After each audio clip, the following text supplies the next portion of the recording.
it's been great here at ETHDenver. So this is my first time in America, first conference, first hackathon. So everything has been a first and it has been a joy. It was really great to meet all the people in the space. There are so many different creative people doing all different types of projects. Oh, it's fantastic, amazing, and so many hackers, and I like to stay here. It's a different experience meeting people in person, and you can get questions answered a lot easier, so you can kind of get the inside scoop when you're over here talking to people in person. Coming out here to ETHDenver is just this incredible opportunity for us to meet with developers and help to bring the tools that they need to make this world even better. We are, just kind of like having a social awakening, and I believe that this is going to be huge. I enjoyed building on a project with you. That was it was a great experience, and I look forward to my next hackathons.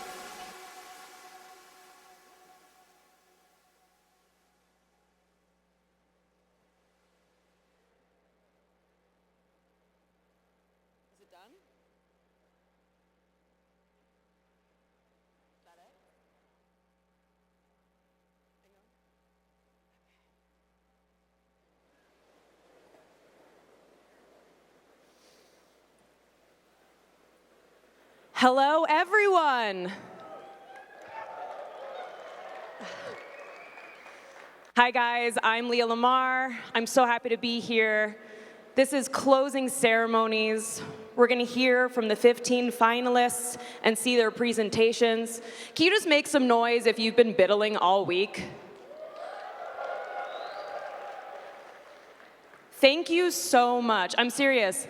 The biddlers are the reason that Web3 will have a future in longevity. Yes, we don't just hodl, we biddle. So I'm so excited to see the 15 teams that come to the stage today.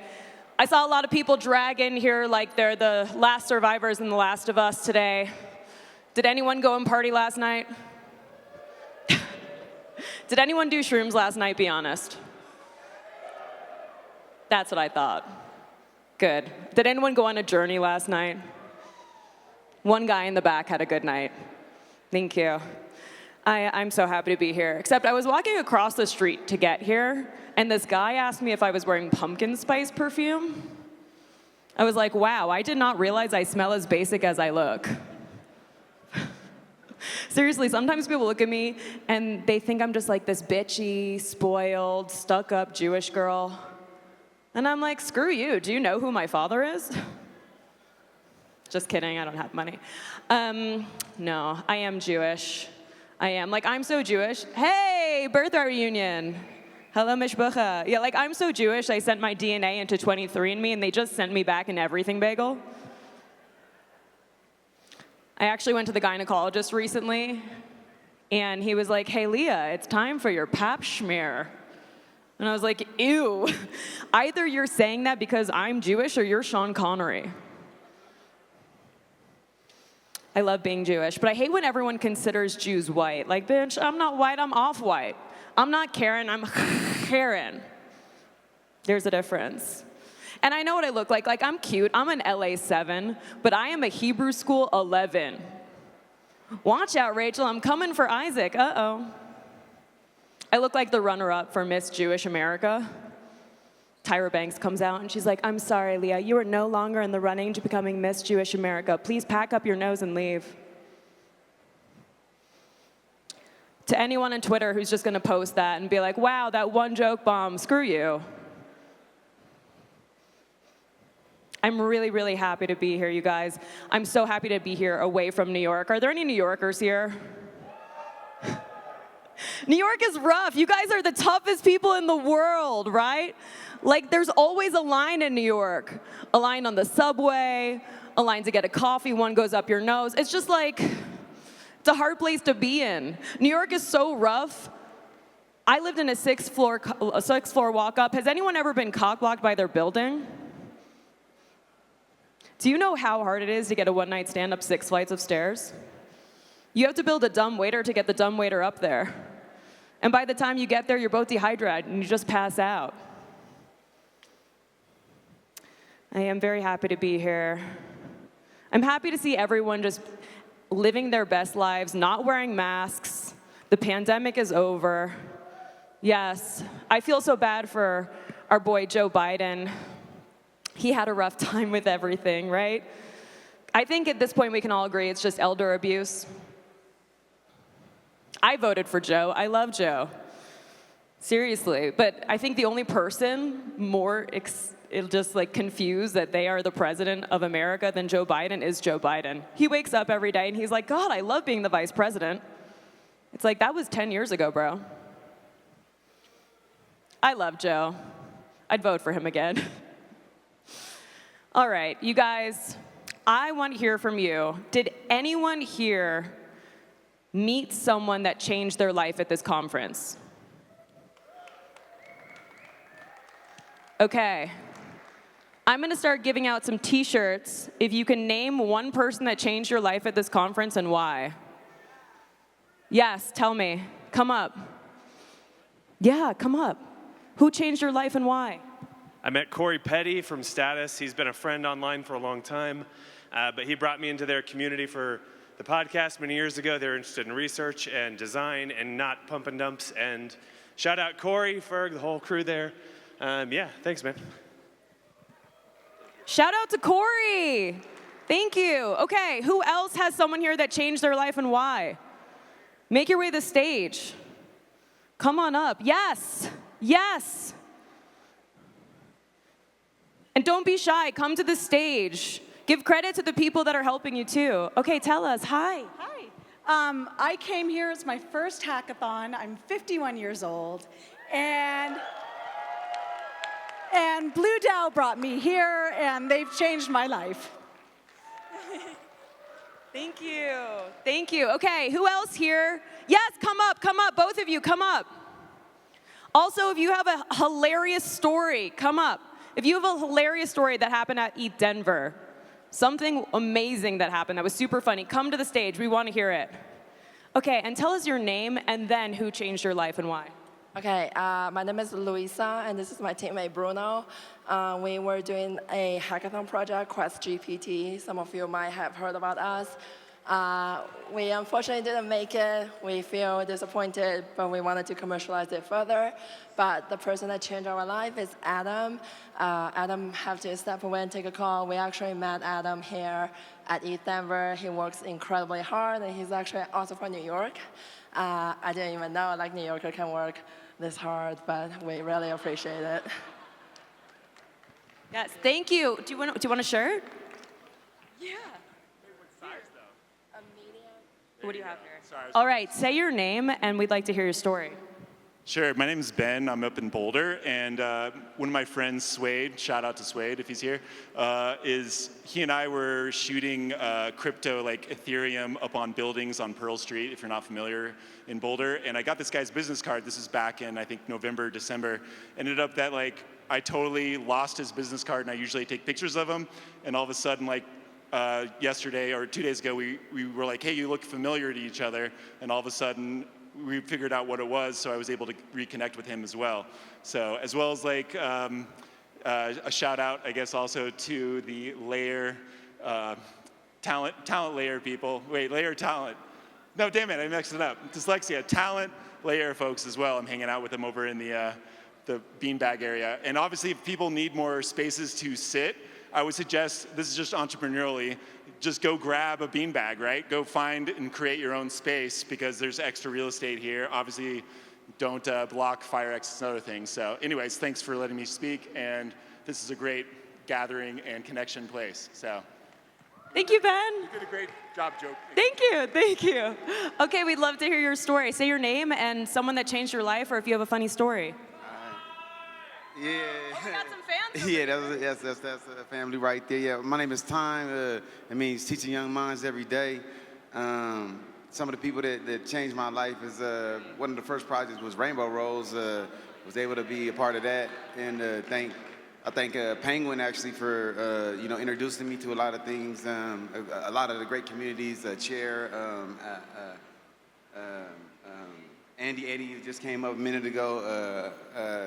Metacartel, Ray Guild, Infinite Keys, Metagame, Battles Forevermore, like, you know, those communities right there that I've been continue to be a part of. They helped me to be a founder of a DAO called Lady Day DAO that helps minorities and women to be introduced to the space, as well as so they can have more representation and be actively present inside these rooms and being involved in all these conversations that we are having about, you know, equality and everything else. And yeah, thank you.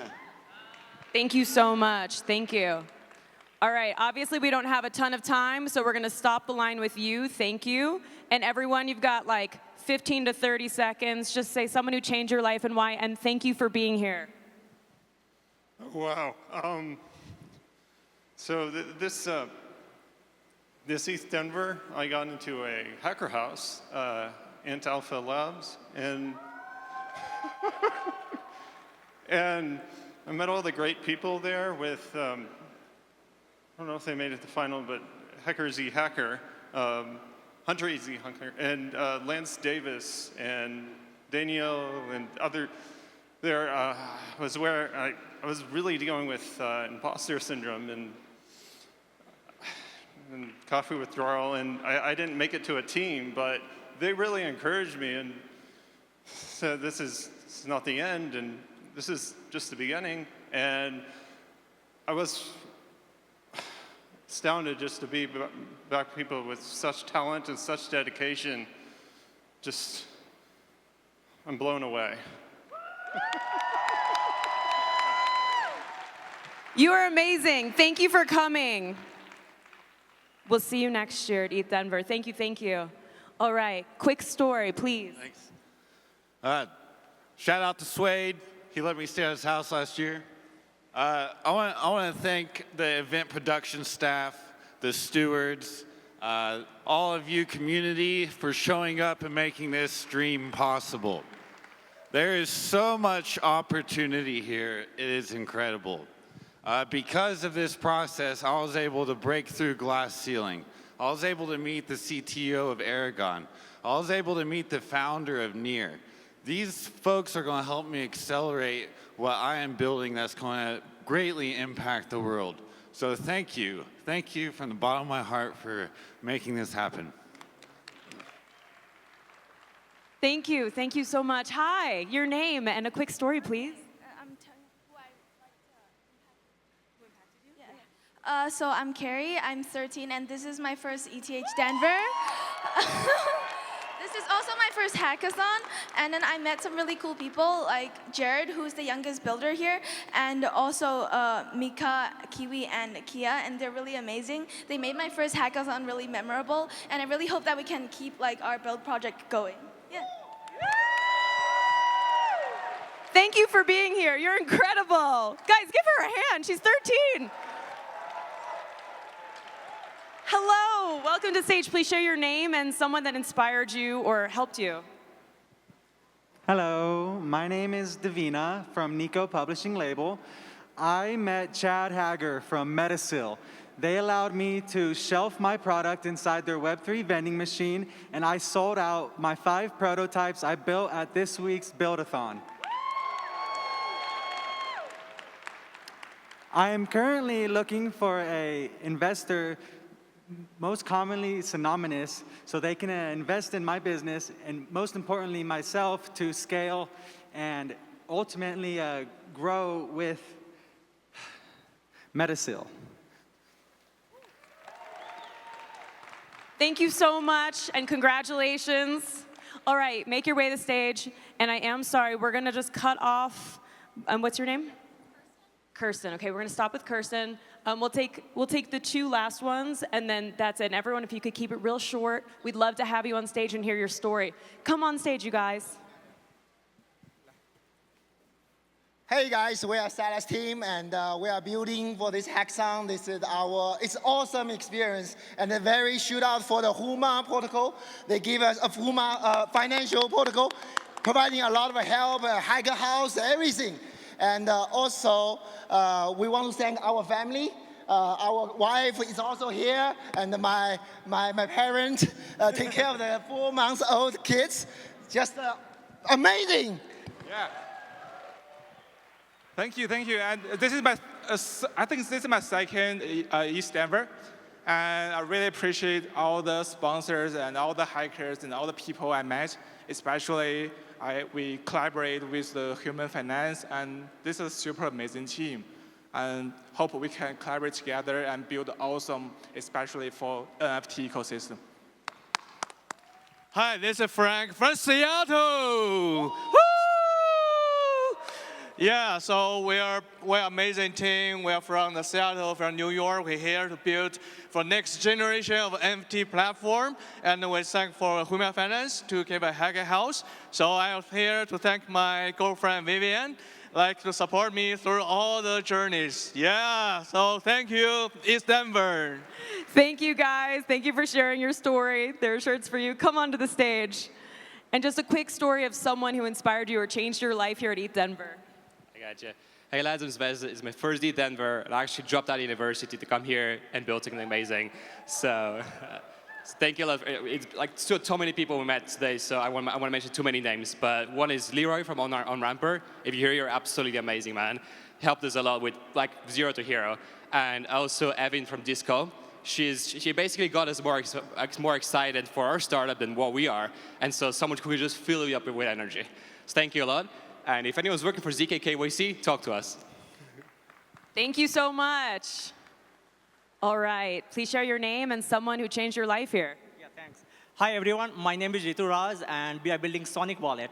So we are a part of Near Hacker House here, and I got a chance to meet the founder of Near, Leah, and it was a great discussion for like 2 hours, understanding like how we can bring like 1 billion users into Web3 Web3 ecosystem.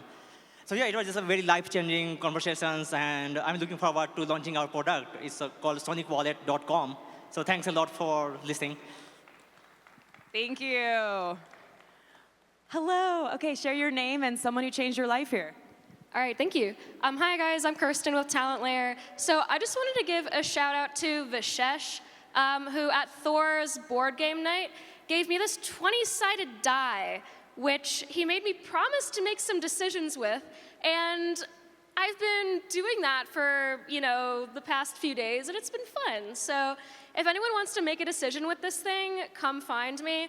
Thank you, Vishesh, and thank you to everyone who just, made so many amazing small little human moments happen here. Thank you. Thank you so much. Thank you, Vishesh. All right, what a cool dice. You guys are gonna come up together? All right, and we're excited to hear from you. Yeah. I'm Kia. I'm Jared. I'm 12 years old, and this is my first time at a hackathon, and I want to say thank you to all of my team members. Say thank you to Kiwi, Quest, Carrie, Kia, and I really am grateful for all of the crew members and mentors who were supportive of our team, and then was really understanding. Yeah, these were our first hackathons, and I think this is just a wonderful experience to have in this ecosystem. It was so stressful, but at the same time so exciting. I genuinely love this experience and can't wait to come back next year. Thank you both so much. You guys, you're the future. Thank you. Here. Thank you, everyone. And I'm sorry for anyone who didn't have time to share their stories. I've got a couple more shirts, so if you want to meet me over here, I'd be glad to give them out to anyone who would like to participate. I think it's time to get the show on the road for what you guys are all here for today. So I think we should bring to the stage the one, the only, Jason, the Biddle Steward.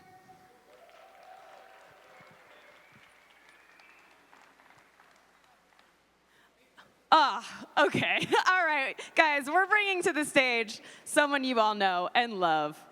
One of the founders of ETHDenver, my favorite person in the whole world. He took a chance on me, and I just love John. He takes a chance on artists, creators, developers, investors, literally anyone. I mean, can I have a round of applause for anyone that knows John and what he does for you? John is changing lives. John changed my life. Thank you for having me. I love you. Guys, make it loud for John Peller.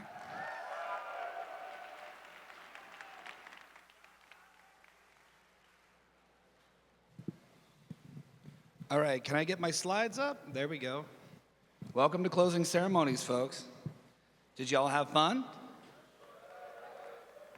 What the hell was that? Did you have fun or what? That's better. I mean, my favorite part is like right now, thinking back while everything's fresh. Makerspace, arcade games, Biddler houses, conversations, the shill villages. I mean, my God, did you get lost? I got lost, and it's amazing. So we're gonna talk just a little bit about some housekeeping, and then I'm gonna hand the mic to Jason. We're gonna get the projects up here, which is actually what we're here for, not listening to me talk. So GM, Buffcorn friends, did y'all enjoy the year of the spork? Y'all gonna come back next year? Anybody wanna guess what the character is gonna be for next year? Anybody? What? Narwhal? Maybe. The year of the spork whale, folks. So what this means, the year of the spork whale is about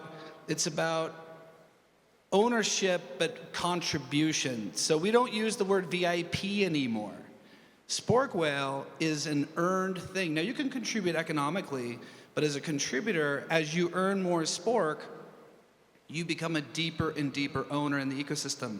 So if you remember, we're a cooperative. We're a Colorado cooperative, DAO, and the unit of account that we use to denote the ownership is the spork token. So for everybody here, remember to claim your spork when that comes available, because that denotes your ownership in the DAO. So next year, we're gonna be talking a lot more about this notion of ownership, contribution, and participation in DAOs, and what it means to become a spork whale in the Spork DAO and ETHDenver community. Now, in a second, I actually didn't queue it up, but I'm gonna do this. During the presentations, I'm gonna pick somebody who's gonna get upgraded to VIP status. If you like my tweet that's gonna come out in like 1 minute, follow me, like, and retweet, and you will get upgraded to hang out at the after party, the closing party, VIP with me. Now, a little foreshadowing alpha here. Now, the ETHDenver community is global, 115 countries represented this year. Lots of people. But not everybody can come. Visas are hard, travel's expensive, everything costs a lot of money. So we are going to be exploring Biddle Europe and Biddle Asia. So it may happen this year. We're currently negotiating with some countries and building partnerships with the state of Colorado and those countries to actually have some cross-pollination happening. And we'll pair it with SporkFest, which is our innovation festival, and it will be owned by you. So the Spork DAO community will own these events in addition. So more to come on that. So when it's all done, what'll happen is ETHDenver will be called the Super Bowl. It's kind of a fitting time of year. And then these other events will be sort of feeder events to give more access to people who aren't able to travel. Now, most importantly, everybody knows the internet sucked, so you can tell us all about it. We did end up fixing it eventually, but a little bloody late. But in any case, we do want to hear about how we can improve. So it's a one-question survey. Scan it right now. Please go in and actually, it's super simple to do. Give us your feedback. Tell us how you think we might be able to improve. Do you like the venue? Do you like the food? Do you like the environment? Do you like the art? What do you like? What don't you like? We're happy to hear all of it. We do look at everything. So don't think that we don't care. Because we do. Last year, for example, we heard about long lines and shitty bathrooms, excuse the pun. But if you were at ETHDenver last year, you know what I mean. And this year, it's going to be something else. The internet didn't work so great, so please tell us about it. You don't need to be mean, but we know. And whatever else. So no holds barred, feel free. Let us know how we're doing. Closing party tonight is now. It's happening. Right after this, we're going to do a quick changeover, and it's going to start almost immediately. The lineup musically is insane. The building will still have some activations going on. I ran into Garrett Chance downstairs. near the Doge car in the Bufficorn Biddle Brigade Lounge. There's going to be some DDP happening down there about 5:30. And there's going to be all sorts of other cool stuff going on. So stick around. It's going to be a ton of fun, and we're going to go pretty late. So we'll see you all there. And last but not least, I'll just share my thoughts on this. Like, listening to the stories of how ETHDenver changes lives, it's why we do it. It's the reason why we do it, to give people the creative space and the opportunity to express themselves in a way that's meaningful to them is why I get up and do this stuff. Because trust me, this is a lot of work. And thank you to our stewards, our meta stewards, our crew, volunteers, security staff, everybody that put this thing on. There's over 600 people on staff that put this thing together. So please, a round of applause for them.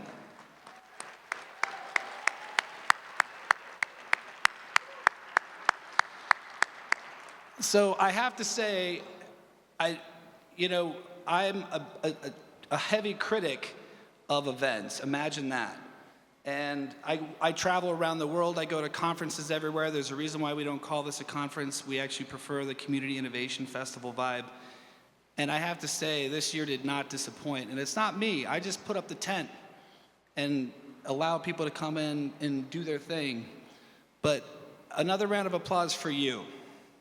Because the vibe in this building over the past 4 days was special in a way that means a lot to me. So thank you for your own contributions, and I'll look forward to doing some more with you.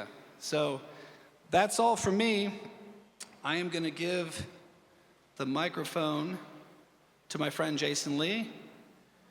And I'll say it again. I said this at Biddle Week kickoff. Jason, thank you for not dying. Congratulations. This is probably the hardest working man in the building. The hackathon, the Biddle-a-thon as we call it, is probably the most difficult thing to manage. The moving parts and pieces, the fail points, the complexities, the technologies. Good job, dude. So thank you so much, Jason Lee. Please give him a round of applause. And with that, this is the last you're going to see of me, so another round of applause for that. And I'll see everybody at the after party. Jason, awesome. Do your thing. Thanks, man. Got it. How you doing? You guys have a good week? All right. Cool. So we just wrapped up the first round of community judging. We had 95 judges participate in judging all the projects. I'm going to kind of go through a recap of what's about to happen, and then I'm going to call on all the different teams that are participating in our closing ceremony. So actually, I'm going to flip that. If you know that you are in the top 18, yes, we've switched it from top 15 to top 18. If you could move over, Derek has his hands up high in the air. If you know that you're a part of the top 18, if you could go check in with him, we're going to start getting you guys in order. That way, when I'm done, Danny can do the intro, and then we'll get right into the projects. All right, so total prizes for this year. We ended up with $1.3 million in bounties. We had 180 bounties total that came from all of our incredible judges. So thank you to them. And then in addition to that, we had over $2 million in investments that are available to different projects that participated in this year. So pretty impressive in regards to where we were last year. So what does the second round of judging look like for tonight? So it says top 15. We actually decided after watching all the infrastructure and scalability to actually add 3 additional teams to participate. So that's actually now top 18 teams for round 1 were advanced to the main stage to present in front of our upcoming celebrity panel of judges. So you'll notice up here there are 2 stages or 2 podiums. Podium 1, one team will be presenting, and then the second team will be getting ready. If you've ever attended Warped Tour, it's pretty similar to that. The way that this works is that each team will get 2 minutes and 30 seconds to pitch their idea to the judges. Judges will ask questions, and then the teams will answer. So we'll move from there. Then the top 5 celebrity judges that we've invited to participate will pick their favorite team that has presented. and then each team will end up winning an additional $1,000 in cash prize, as well as just general recognition. So the way that track prize pools work is that there's $15,000 split among all participants within the project. So in this case, as an example, the NFT track, say, has 3 participants or 3 teams. Each team will get $5,000, whereas the infrastructure track will be split between the 6 teams that made it to the main stage. So collectively, across the spectrum of what we had this week, we had 426 projects that were created on BiddleBox. Of that, 360 actually submitted their project to BiddleBox. And then we had 95 incredible judges participating. And if there's so many bright lights out here, but super thanks to Don Ho for his help in putting that team together. All right, so I'm not gonna go. You kind of got a little sneak peek, but so here's what's gonna happen. I'm gonna pass it over to Danny. If everyone enjoyed the content that happened this week, Danny is our head of our content steward. She is responsible for all the stages that you got to participate in. She's an incredible human being, and she also helped put together our panel today, and she's actually gonna introduce them all. So give it up for Danny. Thank you, thank you. I actually want to say that this is a labor of love, and it's most certainly not just me. I want to say thank you to our 37 curators who volunteered their time and energy being OGs all across the ecosystem to bring you this extraordinary content. So ETHDenver is a community project built by the community. So thank you, thank you, thank you to all our curators. We appreciate you so much, and this wouldn't be possible without you. Yes. Okay, so I'm going to introduce your celebrity judges, but right before I do that, we're actually going to tell you who the finalist projects are. So for impact and public goods, the finalists are Sesame, FunPG, and Crypto Credit. For the infrastructure track, the finalists are Bitcoin Vitalik's Vision, BVV, Swappy, Slang, Reentrancy Proxy, Rhinestone, and Inheritable. Woo! Congratulations. For the Metaverse, NFT, and gaming, we have Bazark AE2, My Mule, and Synesthesia AGF. Congratulations. For DeFi, we have ZK PoX, Tribe.Credit, and Gasly. Congratulations. And last but not least, we have for DAOs and community, we have Denoted, Member, and GovBlocks. Congratulations to all the finalists. Coming up next, we have our incredible 5 celebrity judges. So please join us on the stage.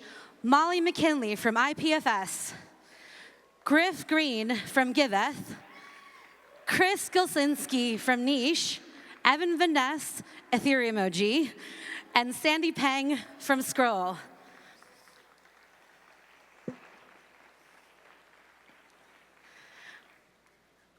I'm going to ask you all to start by telling us a little bit about you and about your project. Griff, why don't you kick us off? Sure. Oh, wow. Thank you. So my name is Griff Green from Giveth, General Magic, DApp Node, Common Stack, Token Engineering Commons, I don't know, a bunch of other things. But my main focus is how do we make nonprofits profitable? It's just horrible. Nonprofits are creating value, and I'm a firm believer. Thank you. Yes. Nonprofits create value. What the fuck is with the nonprofit label? Like, we can build economies and economic models for nonprofits, and this is what I'm focused on, and all my projects are related to.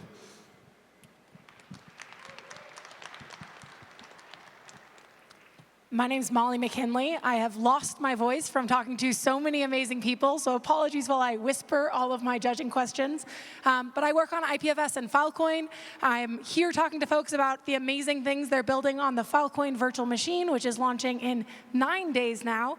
And I'm super, super excited to see what everyone has built here. I'm just pumped for people who are building new Web3 infrastructure, ways of making humanity's information kind of more accessible, more useful, more persistent long-term, term, more resilient to all sorts of faults.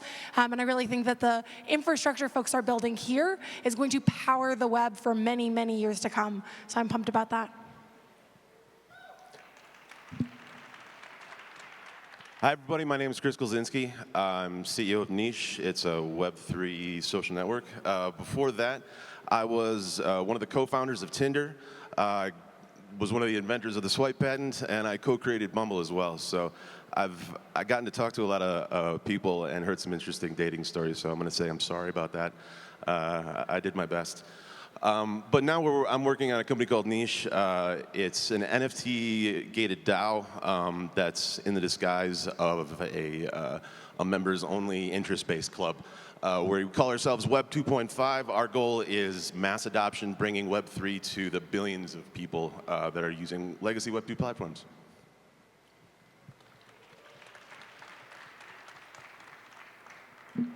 Howdy, y'all. I'm Evan Van Ness. I'm probably best known for being the founder of weekinaethereumnews.com, which, as you might have guessed, is a weekly newsletter about Ethereum. And I am sort of between projects right now, trying to figure out what I want to do next. And so, you know, it's like an existential crisis.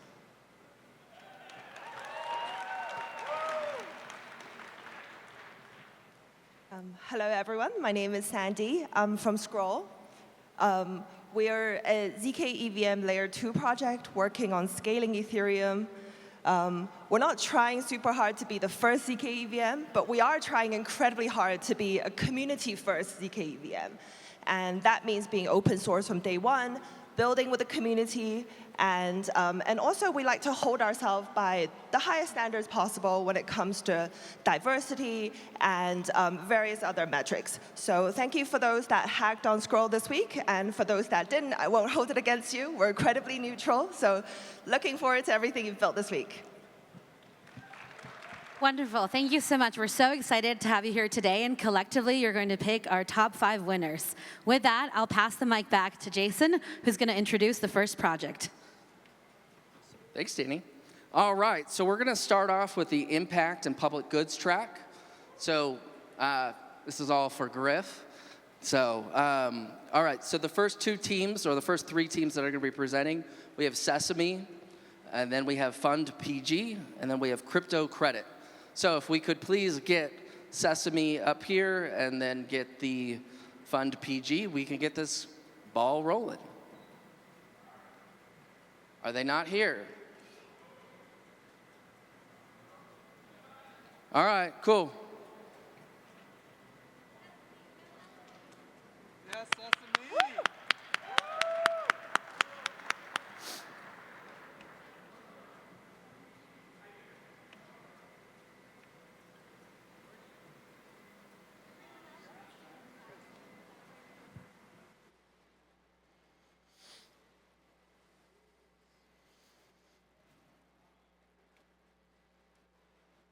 Hello, everyone.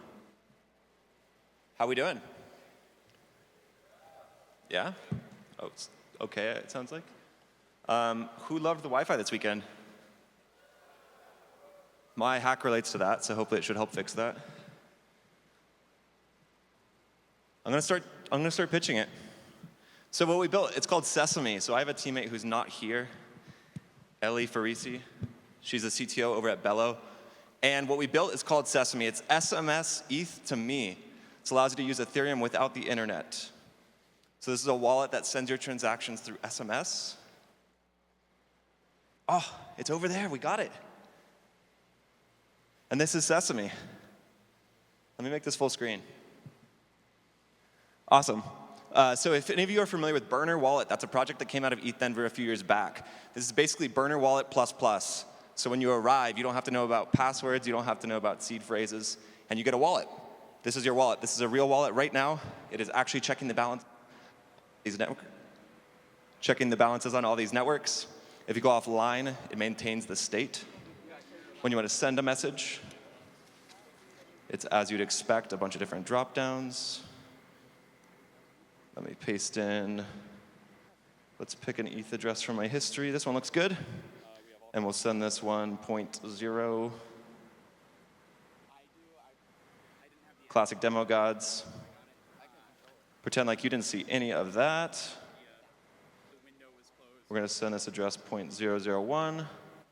But anyway, to cut to the chase, what this does right here when you slap send, pops you open an SMS. This is the SMS message with that signed transaction. The private key never left my computer. It is offline friendly. We use service workers so that if you go offline, the entire web page still loads. The reason we chose a web page instead of a mobile app, there's a lot of tiny Android phones out there in emerging markets. So if you're somewhere with slow internet, you likely have a low bandwidth device which cannot store much. And to download an entire app is several megabytes. A website like this is around 100 kilobytes. So that's an order of 100x less code. And that's Sesame. I can answer any questions. It's ready to use today. Please don't use it on mainnet yet. You will very likely lose funds because this is a wallet that was made within the last few hours. And thank you everyone for the time.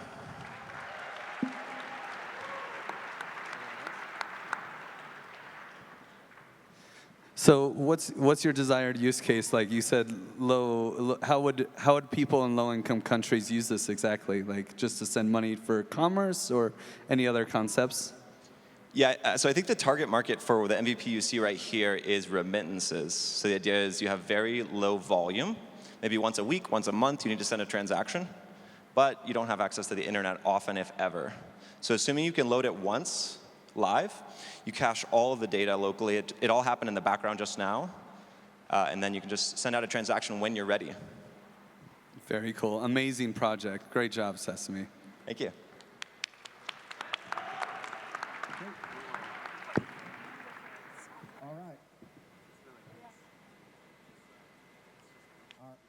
Am I good? Okay.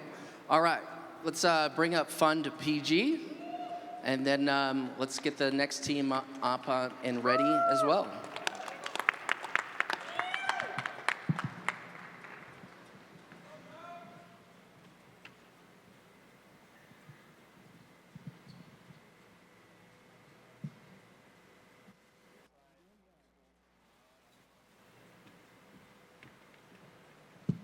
Hello, hello. How are we doing today? All right, we'll make this quick. We've all been here for a very long 2 weeks, so let's get right into it. So what we built is called Fund PG. It's a little initiative to fund public goods. I originally work at the Gitcoin partnerships team, where we do a lot of top-down funding of the Gitcoin matching pool. What was that? All right, this one's working now. Let's go, even better. All right, so what we're trying to do is bottom-up funding of the Gitcoin matching pool.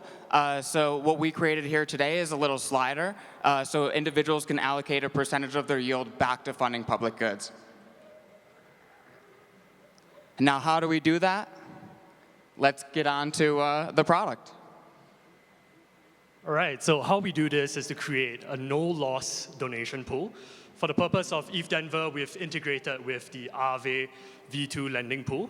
And yeah, the vision for us to really partner with many other yield-generating products for us to make it easy for users to allocate a percentage of their yield towards public goods. So over here, we have our demo. It's a very simple product, but sometimes the simpler solutions are the best. Well, it simply involves connecting your MetaMask wallet. You can approve a token amount to transfer into the pool. And what happens after that is users deposited amount can choose the amount to deposit and how many percentage of their yield they would like to allocate towards public goods. So for our product roadmap, the first thing we want to do is to create a factory contract. So at the moment for ETHDenver, we've only integrated with Aave, but we really want to make it easy for any protocol out there to integrate with FundPG. And secondly, we want to have off-chain analytics. And what this means is we are emitting events of the amount of yield which users have donated. And there's many composable use cases that we can build from that. For example, we could track the most charitable donors. We could be utilizing zero-knowledge proofs to kind of allow users to prove that they've donated. And we can potentially use this for tax deductions. Finally, we also want additional integrations to make it easy for anybody to deploy a pool to fund their specific agenda. In our case, we've worked most closely with Gitcoin, but we also want to make it easy for any pool to turn funding from a top-down approach towards a bottoms-up approach. Finally, our team, This is Luciano on the side doing BD and operations. My name is Joseph. I did the smart contracts and backend. And we have Dylan, who did most of the front end. Thank you very much, and please follow us on Twitter @FunPG. Now, there is one last thing. I did a little collaboration with Creatures World and Gitcoin. We made these shirts for ETHDenver specifically, and they're very limited. 100% of the proceeds goes to funding public goods.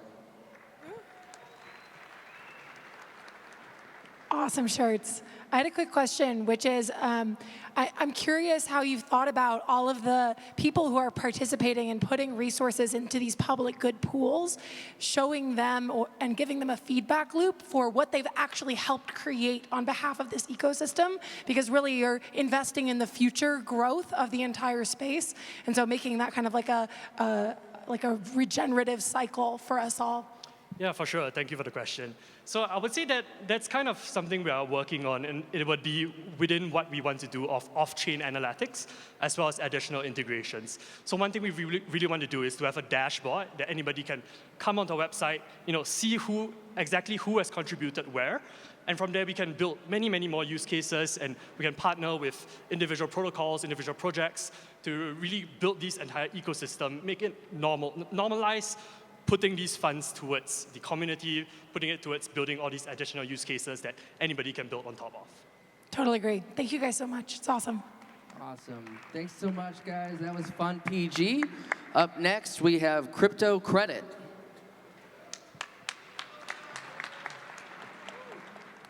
Hey, everybody. We're Crypto Credit, and our purpose is we want to bring cash transactions on-chain. So let's get into the problem. Only 23% of the world has access to credit. 65% of people have access to a bank account globally. If we look at Africa and Asia, they take up about 70% of the world's population, and most of those transactions are done using cash. So here's our solution. Crypto Credit is a system to create on-chain credit using off-chain transactions. We use a validator network to validate all the transactions for cash payers. And we incentivize vendors and payers through lending platforms such as Huma, where they can borrow against their invoices, or they can factorize invoices that they sent to other people. And we are, because 90% of the world is on mobile, we are a Web3 dApp that is mobile first. This is our application. Anybody in the crowd can actually scan this QR code and then get access to our app immediately and check it out. Just a little breakdown on this page as well. The thing on the thing on the left-hand side is actually the profile where you can check, where the user can check their credit, and they can see the impact of the invoices being generated as well. And then on the right-hand side, we have a spectral credit score that can be generated for any user on the platform. Now we're going to go into the process of it.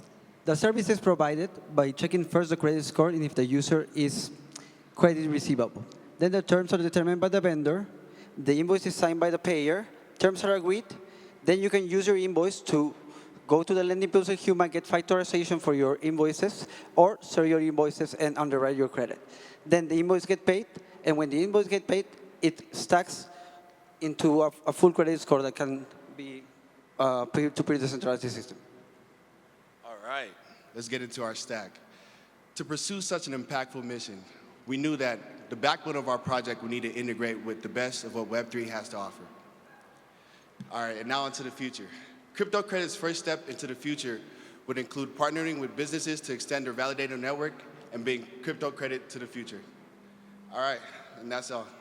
And before we end it, I just wanted to say I'm Nigerian. I'm also from Ghana. I'm from Peru. So our people need this. Yeah, this is a very personal project for us and everybody like us around the world. So yeah.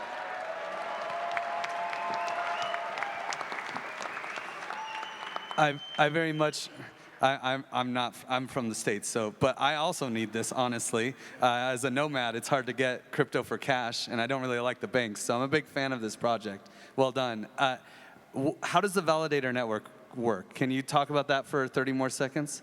Absolutely. It's kind of a hard problem to solve because we're dealing with cash transactions.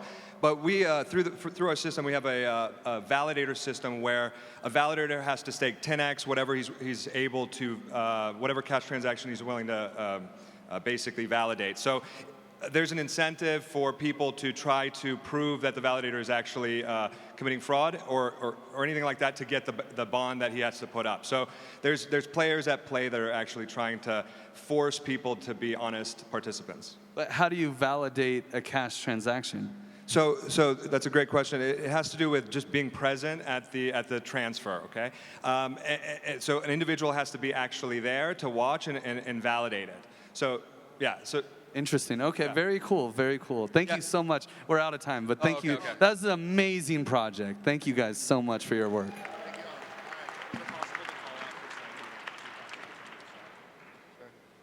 Awesome, thank you. All right, so that wraps up our impact and public goods track. We are now moving on to infrastructure. So the first team that we're going to bring up is Bitcoin's Vitalik's Vision, or BVV, and then we're going to bring up Swappy after that, and then Slang, and then we'll move on from there. All right, thank you. G'day. How's everyone going? Yeah, sick. Anyway, we're Bitcoin Vitalik's Vision, data availability on Bitcoin, aka Satoshi's modular stack. So let's rewind the clock back 60 days. Ordinals was on everyone's timeline. Every time I scroll past on Twitter, it was ordinals, ordinals, ordinals, ordinals. So apart from NFTs on Bitcoin, could we do more? What if instead of image data, we put on Ethereum core data and we call it blob space for all? Not an original idea. This is from this handsome gentleman over there. A sovereign roll-up on Bitcoin. Okay, so in case it's not obvious, we forked the OP stack, Bedrock, and we replaced the SVG image data with the call data from the batcher, and then in turn verified that the Bitcoin transaction was included with an SPV light client. So we'll have a look at the lower level architecture. So most of the modifications to the OP stack sort of came within the batcher. We were replacing the portion that sort of posted call data to what would typically be Ethereum with a Bitcoin client, and we were posting them in effectively unspent TapScript outputs. So this is smaller than I thought it would be, but this is some logs sort of showing what we were actually doing. So that big blob of text right there, that is some call data that we take and we compute the TapScript commitment for. That transaction gets committed to the network, and once it gets confirmed, we can construct a TapScript spend transaction and reveal the script that it was being tweaked by, and put that all into the transaction witness on chain. And yeah, once you're able to post that, you can sort of see that there's an entire transaction. Your whole sort of call data is now technically on chain on Bitcoin, just within the witness transactions itself. And yeah, this is what a script looks like. It looks very, very similar to the ordinals scripts. It's just op true, op false, and then a no execution for anything that comes after that, so it doesn't mess with any other scripts in the path. And for validation, we built an on-chain light client that runs in the EVM to validate data for fraud proofs, etc. And we wrote a Bitcoin library inline assembly. So go ahead and use it for your inscription projects if you want to. And yeah. Yeah, that is really awesome and totally thinking out of the box and very topical as well. I think I have a genuine question, which is, I've never hacked on Bitcoin before. What's the biggest difference kind of building on protocol level for Bitcoin versus Ethereum? It really sucks to build on Bitcoin. I remember when we were trying to figure out how to decode the proper TapScript things. There were 4 different transaction types that all did roughly the same thing, pay to public key, pay to public script hash, pay to taproot, pay to TapScript. It's all slightly different. Don't know why. I also hate that everything's little endian, so you have to reverse everything all the time. I don't know why they decided to do that. I guess like Satoshi did it, and they're like, we can't change it. It's terrible. Yeah. Thank you, guys. I hope this is the beginning of lots of fun activities on Bitcoin going forward. Awesome. All right, up next we have Swappy. By the way, we're looking for a couple teams in the infrastructure. So let's just make sure we have on deck, we have Slang, Reentrance, Proxy, Rhinestone, and Inheritable. Make sure you are checking in with Derek. He's raising his hands. He's 6'2". You can reach him. All right. Hey, what's up, y'all? I'm Jay Mill. That's Fig. And we have one more teammate who had to catch a pilot. So we built Swappy, which is a way to execute cross-chain swaps by describing them with natural language. And it's built on XLR network, the Squid router, and ChatGPT. So we can start this out by saying swap 0.02 AVAX on Avalanche for 0.5 Matic on Polygon. So we run that. Swappy will fetch. And here we get our swap. So it knows we want to sell AVAX on Avalanche, and we want to buy Matic on Polygon. And then the Squid SDK is giving us the exchange rate. So then we can click swap and actually send this off. So if you don't describe it all the way, so if I just say like sell 0.02 AVAX on Avalanche, you can run that. So Swappy knows that we want to sell, but doesn't know what we want to buy. So he says, we need to know what you want to swap your AVAX for. So we select a chain, so some arbitrum ETH. We get our conversion, same kind of thing. We could execute that, and then we could say, we could switch it to buy, and it should switch it to the other side. So that's Swappy.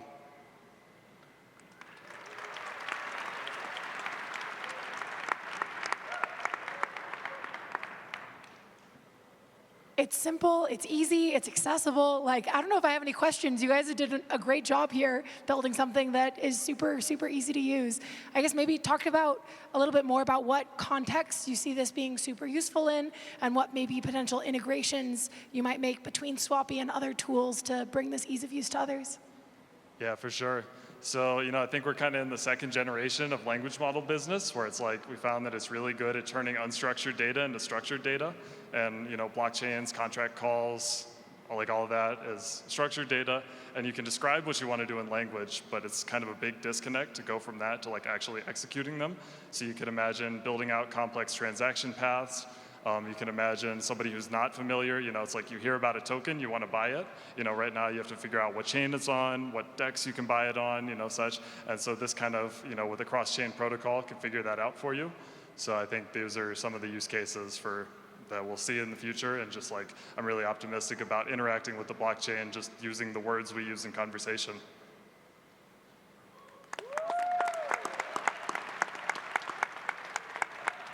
Awesome. All right, up next we have Rhinestone.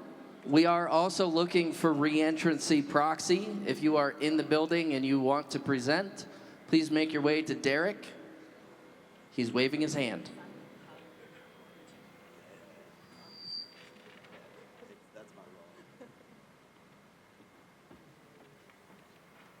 Cool. Hi, everyone. We're Rhinestone, and over the last week or so, we've been building a modular implementation of account abstraction on Ethereum.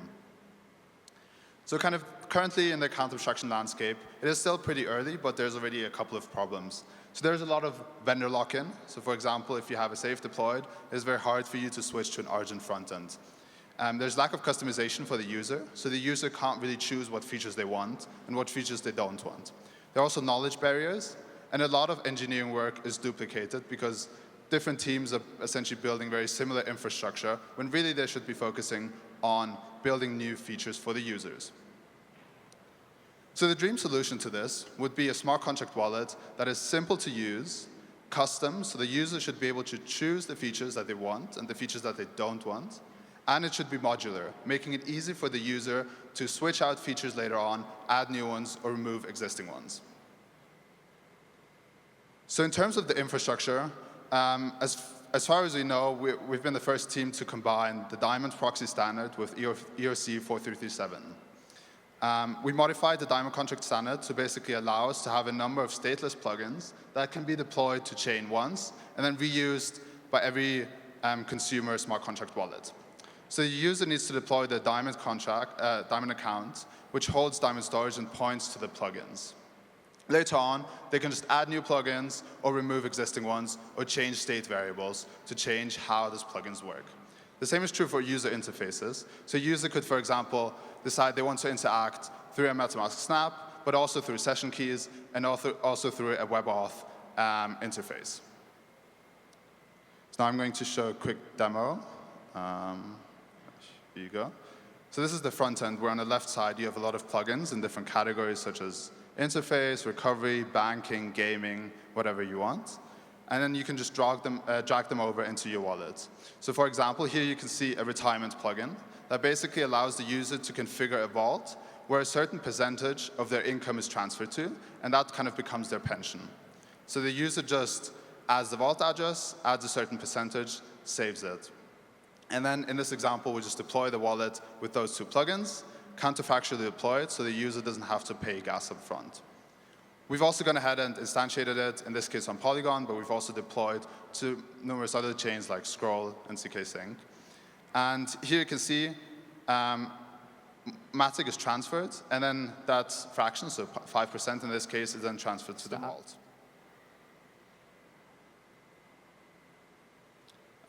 That's it. I hope you enjoy our meme that we've been spending a lot of our creative energy over the last week. UI/UX question. And thank you to our sponsors.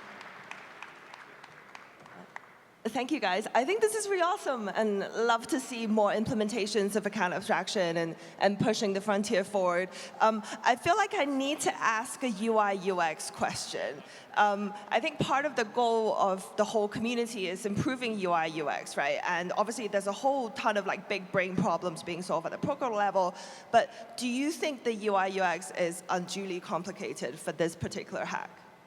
Yeah, so we essentially wanted to build the ecosystem where you can have an open source ecosystem of plugins that's similar to an IDE that has extensions or an app store that has mobile apps.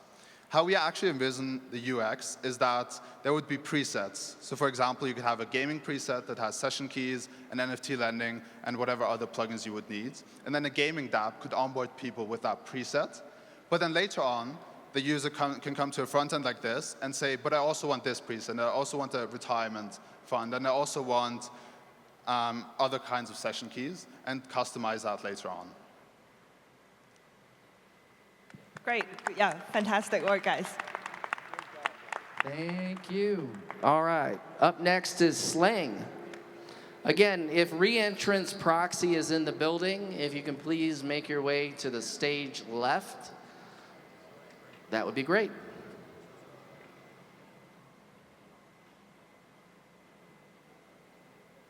Go ahead. All right, so my name is Connor. This is John. We took a break from building Intuition this week to work on some dev tooling to approach a problem that we've been encountering a lot while we're building, particularly in the decentralized data storage area. So we called it Slang, and I would like you to meet John.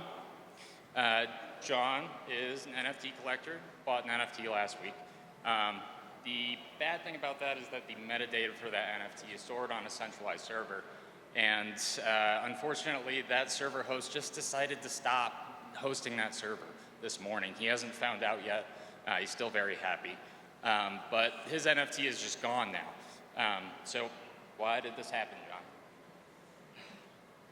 All right, so I'll admit it's a pretty contrived example, but you know, it does make me sad to see that so many people will be preferring centralized solutions for data storage and tooling rather than you know, the more decentralized and trustless solutions that we have in Web3. And I think a lot of that choice is due to poor DevX and poor UX. So I really aim to solve that. we really aim to solve that with a lot of code generation and tooling. I mean, let the computers write the code so you don't have to, right? So our particular experience was with ceramic, and a lot of it has to do with deploying the models as well as generating all of the code integrations, clients around them so that you can interact. And so Sling takes care of all of that in one simple CLI command. So all you have to do is define your data models, and Sling will just immediately generate the client, the types, everything you need to interact with a Web 2 quality stack in less than 30 seconds. And so you might ask, how do we do that? Well, we stand on the shoulders of the giants before us. So we take advantage of ComposeDB, which is Postgres-backed, but as well as IPFS-backed data storage option, as well as Prisma, which takes in a Postgres schema and generates all of the tooling from it. In addition, to make things real easy and offer a lot of options, also done some integration with DIDs, PKPs, and lit actions to sort of make a mock Web3 AWS or cloud stack that hopefully offers pretty equivalent UX. So, stop. Super awesome, you guys. I know you guys didn't quite get to finish there, but I'm curious also, like, whether this is supported for things like dynamic NFTs, kind of like, access-gated NFTs, private NFTs. You mentioned integrations with Lit and other tools there. Like, well, what is this unlocked for, both developer ease of use and the NFT applications it supports? Sure, yeah. It absolutely is able to support dynamic NFTs. I don't see why I wouldn't. And then, yeah, as far as like encryption, we're absolutely able to encrypt any data streams, and those are owned by the user. So that's really cool. Yeah, there's a lot of capability built there, and it's not just NFTs that you can store on decentralized storage. Totally agree with that. Thank you guys so much. It's awesome to see what you're building. Awesome. All right. Reentrance proxy, last call. Up next, while we wait, we have an inheritable.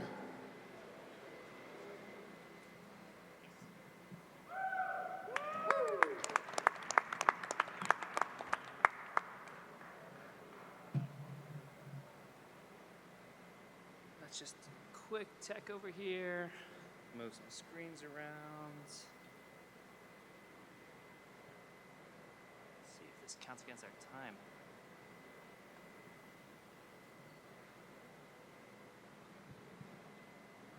All right, last second over this one.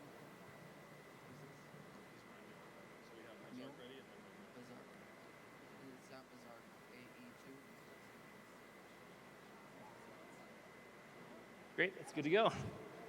Hi, we're Team Inheritable. I'm Omar. I'm Zeeler. I'm Paul. And we used WeaveChain and Base Protocol to create Web3 wills for secure decentralized inheritance. So our stack uses WeaveChain to expose security functions with simple API calls, like building verifiable Merkle trees of claims, creating quantum-resistant dilithium signatures, managing the smart contracts used for anchoring the base, and establishing a decentralized Oracle of Death, all while maintaining GDPR compliance. So the first step here is actually creating that will.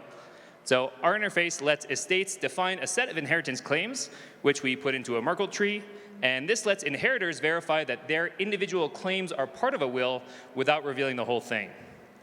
Now we anchor the roots of those trees to base to establish immutability guarantees, and then we used quantum-resistant dilithium signatures to prevent spoofing even in a quantum computing world. Next, we need to validate death. So traditionally, inheritance is managed by a centralized party like a lawyer who declares when I'm dead and gives away my assets. Instead, we name witness wallets to act as a decentralized Oracle of Death. They add their signatures to another smart contract on base, and consensus that I'm dead unlocks the will. And the last piece is actually collecting inheritance. So inheritors make calls to the WeaveChain node to seek claims associated with their wallets, and our patterns mean that everything is still GDPR compliant. Now, there's only 3 of us because we killed our 4th teammate for testing purposes. So here, you should be able to go and see, yep, this is his inheritance with his claims and witnesses. And I was happy to declare that he was dead. And then Zealer over here was able to go and pull down his claims as well as verify that they were part of the tree. So for next steps, we are already working to be the infrastructure for Aerify to do this because there's more to the business than just infrastructure. We want triggered release mechanisms for crypto assets upon death, though we design our system to work for any asset, crypto or non-crypto. We also wanted to enable percentage-based claims. A notification engine would have been sweet. And finally, Paul made a beautiful comprehensive UI prototype that fell victim to the hackathon horse. Thanks. ETHDenver rocks, Base rocks, WeaveChain rocks, and we're thrilled to be here.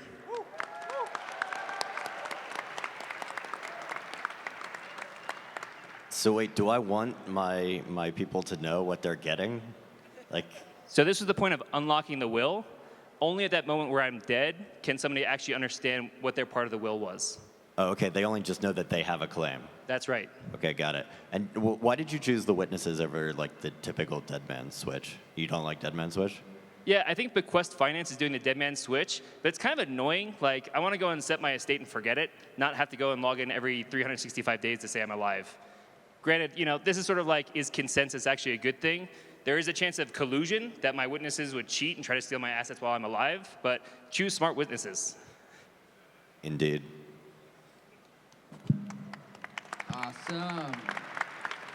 Thank you. Thank you to everyone in the infrastructure track. All right. Unfortunately, we did not find the last of the infrastructure teams, so we're going to move on now to the NFT gaming and metaverse track. So up first, we have Bazark, then we have My Mule, and then we'll move from there.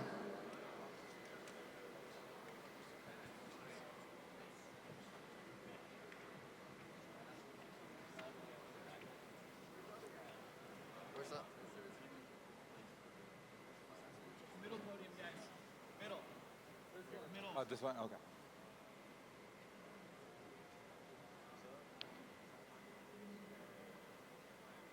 All right.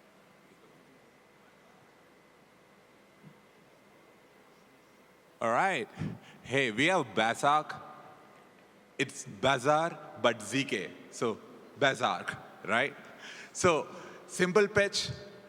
You can own NFTs which have ZK attributes. So you can reveal some attributes and you can keep the rest of it hidden. You can use this in game engines, and we have built a marketplace which the game engine can update as you play the game, and you can prove that these properties are in fact correct using zero-knowledge proofs, and the game engine can obviously update them as you play the game. So imagine something like Fortnite, but with decentralized ownership, and you own the characters and the properties, and it is cryptographically verifiable. Yeah, so he will do the demo. All right, hey everyone. If this works. Cool, okay. So this is the marketplace that we explained. Essentially, if this works, okay, cool. So these are a bunch of NFTs that I minted. So as you can see, each of these NFTs have certain attributes, right? You got speed, endurance, armor, because those are the only ones I could remember. So now you've played all these games. You want to sell your character because someone offered you an insane amount of money. Sure, why not? So now what you can do is that person can be confident that when they buy your character, they have a proof that your character's speed is above a certain value, like 3 or 4 or 5 out of 10. But the other values are hidden. So you might be a character farmer where you just play the game 24/7 and get all the values. But it also enables people like you had a great character, now you're done with the game, sell it, get some money, and get some utility as well out of it. So what this does is when you click the tick mark button there, what it does is those zero-knowledge proofs are available on the marketplace. So you take that proof, submit it on-chain to make sure that the values that are displayed are the same as what the prover is saying. So that way you are sure that, yes, if I buy this, the values are hidden even after I buy this, and also the values are the same, and you can see it, the game engine can see it, but nobody else can see it. And this is where rollups also come into place, because when... Stop. Okay, cool. Yeah. So I guess for the last 30 seconds, I don't fully understand the exact use case. Sure. Can you go a little deeper? Like, why would someone not want to show all the character attributes if they're selling it? Sure, like if you take the recent trends in Fog of War games, right? So you have all these game characters that you have like special guns, attributes of like skins, etc. Now you, like in most games, you can go up to a character and view everything. But you have worked hard and you don't want to show this to anyone, but you want to enter PvP battles and say like, oh, you know what? I beat you and I don't want to show you anything, but you can go look online if you want to. I'm not cheating, and I have proof of it on chain, and rollups can prove that to you after each block after block after block. And with our marketplace, you can prove that yes, my value is above yours. And it's, I don't want to tell you how much it is, but it's above yours. The other use case also is with property ownership in the metaverse and marketplace, right? Attributes don't have to be just games. You can put, okay. Any? Thank you so much. This is a really cool project. Thank you. Nice use of ZKs. Well done. All right, up next we have My Mule. And while we're waiting, if you are part of the DeFi track by the project name of Ghastly, please make your way over to the stage left to meet Derek. Again, this right now is My Mule.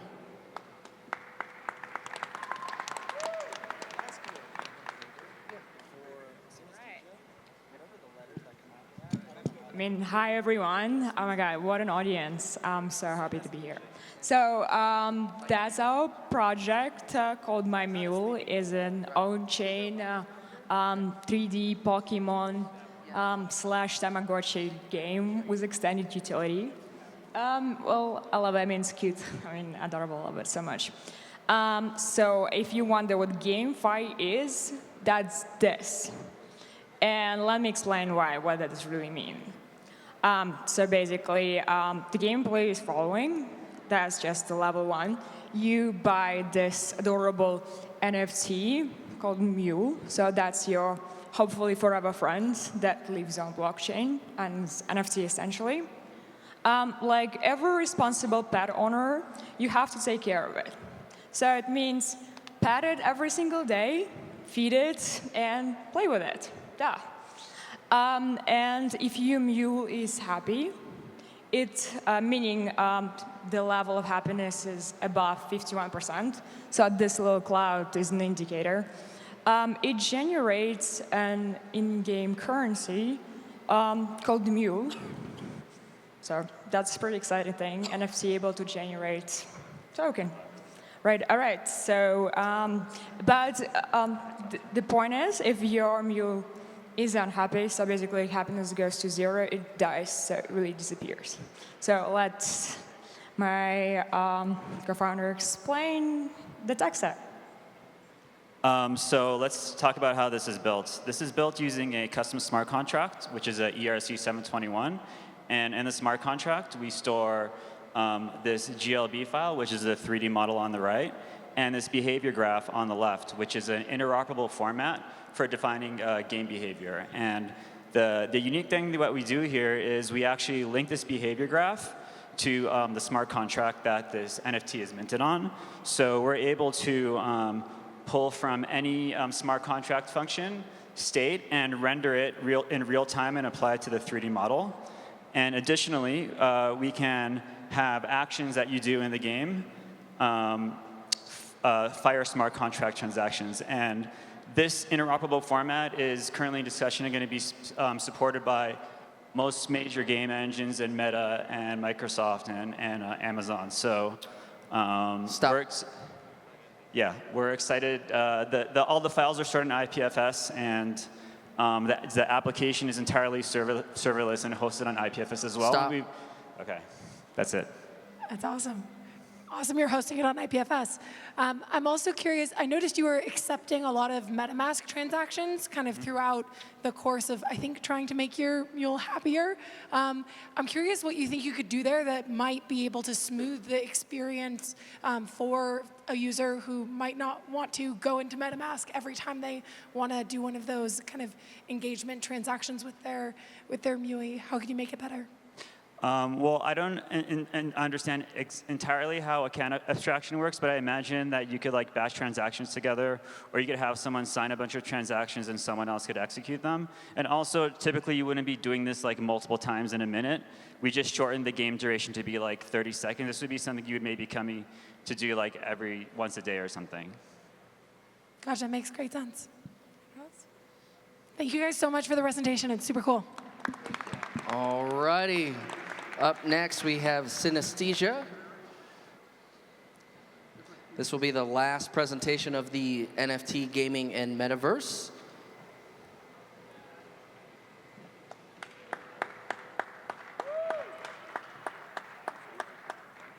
Check, check. All right.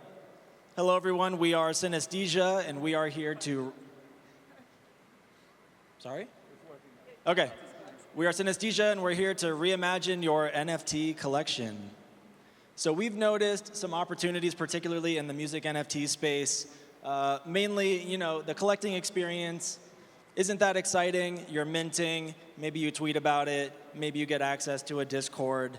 But we believe that can be a richer and more engaging experience.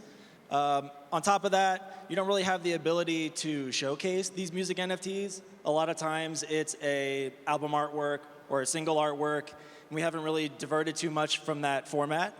And lastly, we believe that you're not really getting to the heart of the blockchain technology just through audio NFTs. So with that, we have developed a solution through generative art, actually. And so our platform is a generative art platform utilizing music NFT metadata to actually influence the visual output. So what this does is this incentivizes fans to not only continue collecting their music NFTs, but also hold their NFTs with the knowledge that this activity will actually influence the visual output of your generative art and actually bring them closer to a more blockchain native experience. And for the artist, this actually helps diversify your release strategy by incorporating some additional elements to the NFT outside of just audio.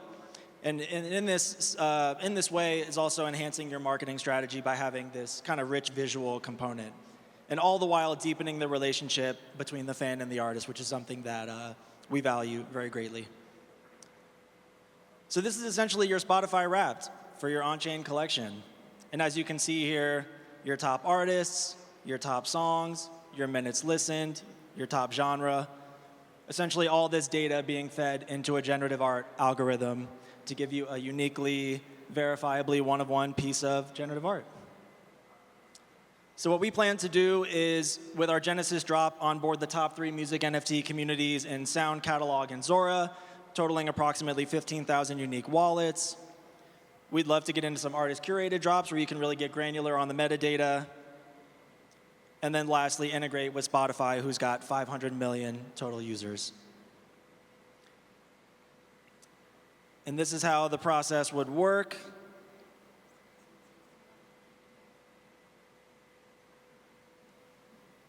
Run it from the front, from the top. All right, that's it. All right, thank you.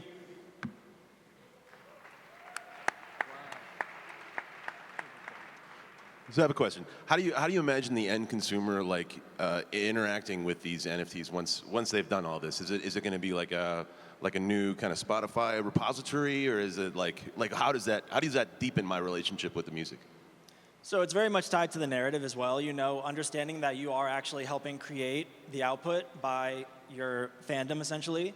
And then of course, obviously, with Spotify Wrapped, it's such a viral experience. People want to share that stuff. And this just adds another kind of visual component, really tying the emotion to the creation experience. Cool, I love it. Thank you. All right, so that wraps up our NFT gaming and metaverse tracks. Up next, we're going to jump into DeFi. First, we have ZKPOX. Then we have Tribe Credit. Then we'll have Gasly. And just last but not least, if you are part of DAOs and community and you are a member, please go see Derek. All right, this is ZKPOEX. Hey, what's going on, guys? First of all, we're honored to have gotten the first place of the DeFi track. One of our teammates, Fede, couldn't make it. He had to catch a flight early. Fede, we fucking love you. You're a rock star. Today we'll be presenting ZKPOEX, which is essentially zero-knowledge proof of exploit. So ZKPOEX is a tool that allows white hackers to report live vulnerabilities in smart contracts without actually revealing the exploit itself. Oops, sorry. Essentially, there's two issues with current bug bounty programs. First of all, teams are inundated with bug reports, and a lot of it ends up being spam. So a lot of the exploits that are vulnerable get essentially mismarked as not vulnerable. This is actually what happened with the wormhole hack. Another problem that we have in bug bounties is that the white hat hackers might not get paid even if they disclose, or they might get paid partially. So in terms of architecture, what we did is run the Sputnik VM, which is a Rust implementation of the EVM, inside the RISC-0 CKVM. This allows us to compute and prove any computation inside an EVM environment. As you can see, we have private inputs and public inputs, and this generates a proof that can be verified by the project to ensure that the hack or that the exploit is actually true. Okay. So this can be generalized to all types of exploits. This is exploit agnostic. We have proven a reentrancy case for POC, but this can be used to prove any change of state in an EVM environment, basically.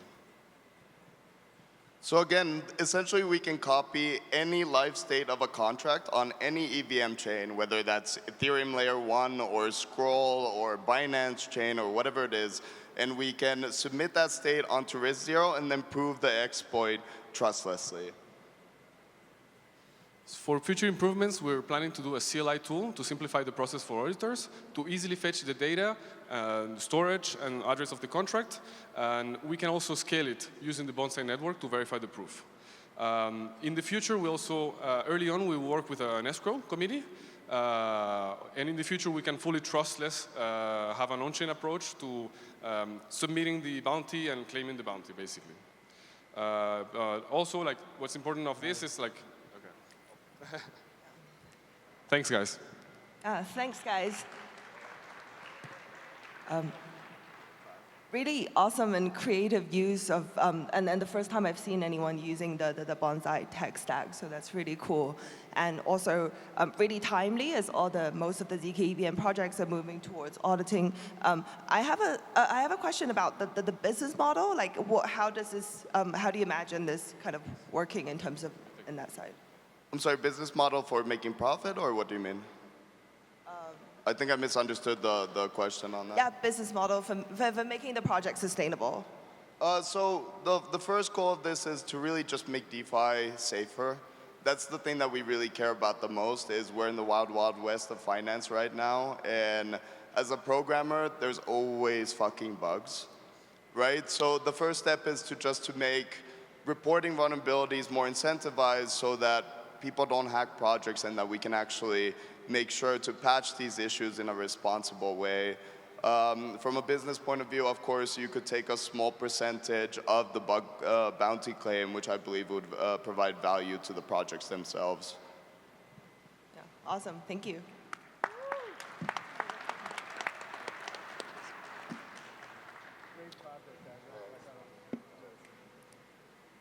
All right. Oh, man.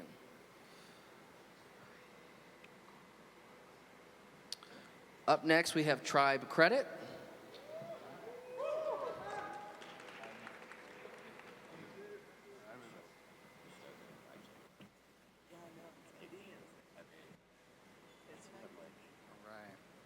Hey, Denver, how's it going? Welcome to Tribe.credit. What is Tribe.credit? Tribe.credit is a peer-to-peer lending protocol that empowers anyone and everyone, I mean everyone, to provide or receive credit. The current state of credit. This looks very familiar. It's very Web 2, very top-down. The issue with the current state of credit is that many people don't have access to it, and second of all, it's limited to its top-down centralized party and top-down structure. Meet Tribe.credit. We use existing social networks and Web3 ethos of autonomy, self-custody, and bottom-up economics to facilitate credit and lending in a revolutionary way. I'll pass you on to Mendel. He's the man who made DeFi accessible for everyone with his stuff. I paid him to say that. All right. OK, so here we're just going to hop right into the UI, because we're hoping that's going to be self-explanatory. One of the things that we focused on in this application was that it be a Web 2 experience. This should be like downloading a regular app, and that it shouldn't be anything confusing or anything that would make somebody feel uncomfortable or not confident that they know what they're doing. The system just relies on you entering a phone number, clicking sign in, and over here what's happening in the background is that there's a smart contract wallet, and we're going to be creating two signatures. The first is the phone number, and the second is the actual the phone itself, which is going to be a hardware wallet. Those two signatures are masters and can confirm transactions. And right off the bat, after I enter my phone number, I somehow have available credit. Now the question is how? Who is lending me this money? Tribe users add money into the system, then go through their contacts to choose how much they trust each person with. Now, who sees when I borrow? Well, nobody sees when you borrow. Lenders only know that somebody that they trusted is borrowing from them. What happens if I don't pay back? Well, after repeated warnings, it will be revealed to your lenders, which includes friends and family, that you owe them money. You may also be added to the system's blacklist. If you use the lending pools themselves, those funds may be used to pay back lenders. And now we're going to have just a quick graph to show what that looks like. Abe deposited $100, and Lisa deposited $100. John, and they both trust John each with $100. So John's pooled credit is $200. And now you're also going to be able to have Yumo, which is our partner, also be able to provide credit to our users. And anytime somebody borrows, it distributes it amongst the people that they're borrowing it from, and they don't know that you're borrowing it, and you don't know who you're borrowing from. And if you So this is a cool hack. I'm curious how you plan to bootstrap the network of all the people that have this going on. And also, two questions in one. Like, aren't you worried about getting SIM swapped and whatnot? Sorry, I can't hear you. SIM swapped? Oh, so that's an excellent question. So one of the SIM swap problem is a legit problem, but the way we're having it set up is that basically when somebody authorizes a user to be able to borrow from them, it's essentially a limited time approval. And also you have to be in each other's contacts for the credit to apply. So we're using a few other factors to ensure that credit won't be able to just be used by anybody. And if certain parameters are not met, you have to be confirmed again by the person who's giving you the permission. Yeah. I thought, okay. Yeah, so basically, essentially when a user signs up, there's benefits to somebody who's lending, and therefore they have incentive to share with their friends, like, hey, download this app, I gave you credit, and I'm not going to know when you borrow, but there's benefits to me if you ever do.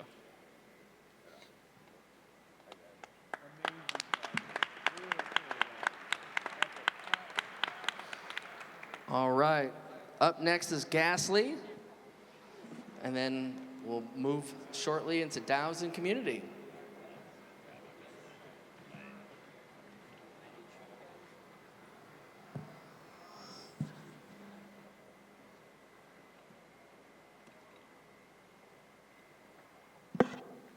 Awesome. Hey everyone, we are Team Gasly from India, and thanks for having us here today. So Gasly is a simple Chrome extension that lets you pay your gas fees in any token of your choice while using your favorite dApps. I mean, you could be using Uniswap, OpenSea, CowSwap, whatever, right? If you have our extension installed, you start getting an option to pay the gas fees in any token of your choice, right? And I mean, that's what the great part is, right? You don't even have to move to a new product and still have a much better experience of using the existing products, right? We are live on Polygon mainnet, and we are going to demo you this live on Uniswap. So here you have the from token. You can select, let's say, USDT, or so you start getting the option for USDT, right? Or Matic, or whatever you want to select, right? So let's say we select USDT and we click on swap. So this transaction is actually happening in real time.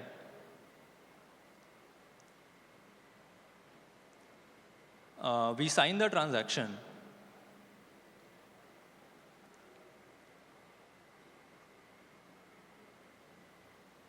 And that's it. We can even see the transaction being there on Polygon scan. In a while, maybe we can reload it.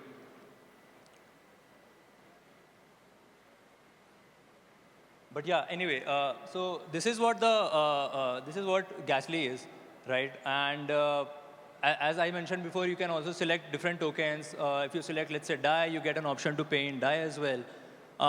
One of the interesting parts is that while we were building this, we also shared it with our community members that we had. And we already have around 800 odd users already using it, and with a lot of great reviews as well. So that's something great. I mean, pretty interesting for us, to be honest. So yeah, pretty much this is Gasly. If you guys also want to use it, please, this is our QR code that you can scan and join the waitlist. And we should be having some airdrops as well soon, just in case you want to use it out. Thank you so much.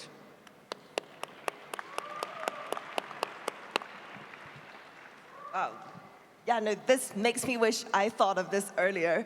A really amazing idea. I have a question. What's been like the biggest challenge building this, and why do you think no one has done it before? It seems like a very obvious gap in the... Sure, absolutely. I think the biggest catch here is that the process of getting the approval to deduct the token from your wallet is not really straightforward in all the chains. For example, the reason why we could do this in Polygon very straightforward immediately was Polygon has this execute meta transaction function as well as permit functions. What it does is that it gives any smart contract the ability to deduct tokens from your wallet without the gas, right? So everything that you saw was completed without us having Matic in our wallet, right? So now to be able to do this on Ethereum, we need to use the EIP 2612, which is a bit far away, right? Or you have to hack your way around, which is something that, of course, nobody has tried it yet, and we are working on it. I mean, look, honestly, innovation takes hard work and effort to build, right? So that's where we are. So in fact, while we have made it live on Uniswap, we can also show you the prototype for CowSwap. So this is how it's going to look on CowSwap, right? And we are doing this for OpenSea on Ethereum as well pretty soon. So yeah, I hope that answers the question. Just really quick, can you go back to I would love to see what it looks like on Polyscan. Poly what, sorry? On Polyscan, like the block explorer? Yeah. Because it didn't quite load, and I'd just love to see it. Yeah, this is what it is. So you can see the transaction is a success. Even the tokens transferred, you can see these are the contracts that we executed. It's very cool. Well done, guys. Thank you so much. Also, a quick shout out to our team sitting back in India who has been helping us out with this as well. They couldn't make it here, but you guys are rock stars. Thank you so much.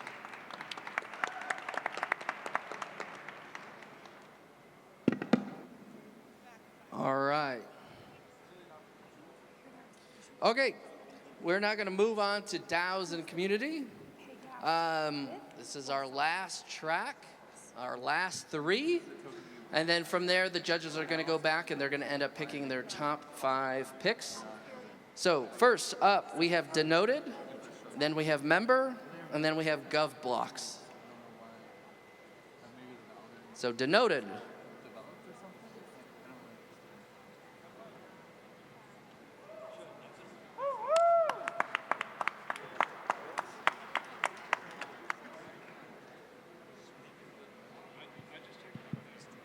Okay.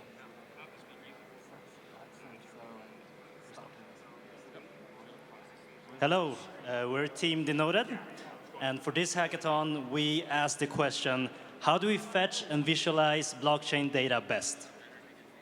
So if you look at the space today, we have many prevalent actors, such as Dune, Covalent, Subgraph, and many more. All fantastic products that can use data from the blockchain space. But imagine writing a newsletter to your DAO, a monthly letter to your shareholders, or just a blog post with the latest blockchain stats. We will need custom-built solutions, or at least consult multiple data sources to gather the information we want. So what's the solution? We built Denoted. It's an open source knowledge management editor that easily integrates data from the blockchain by leveraging these powerful APIs directly into your editor in one single space. Let me show you.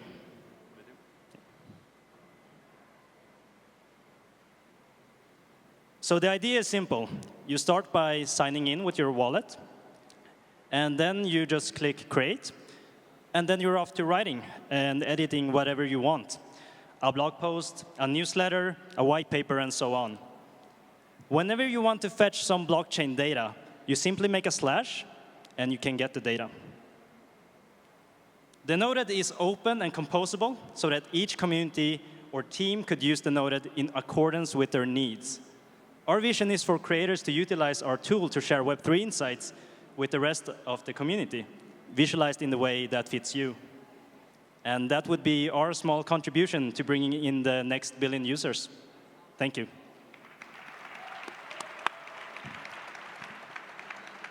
Wow, this is incredible, and it looks like we have some extra time. So, are you guys planning on adding this into Medium or some other? What's the Web3 version? Mirror, to make this accessible to anybody? I mean, it's just incredible to have a blog post that's always updating with on-chain data.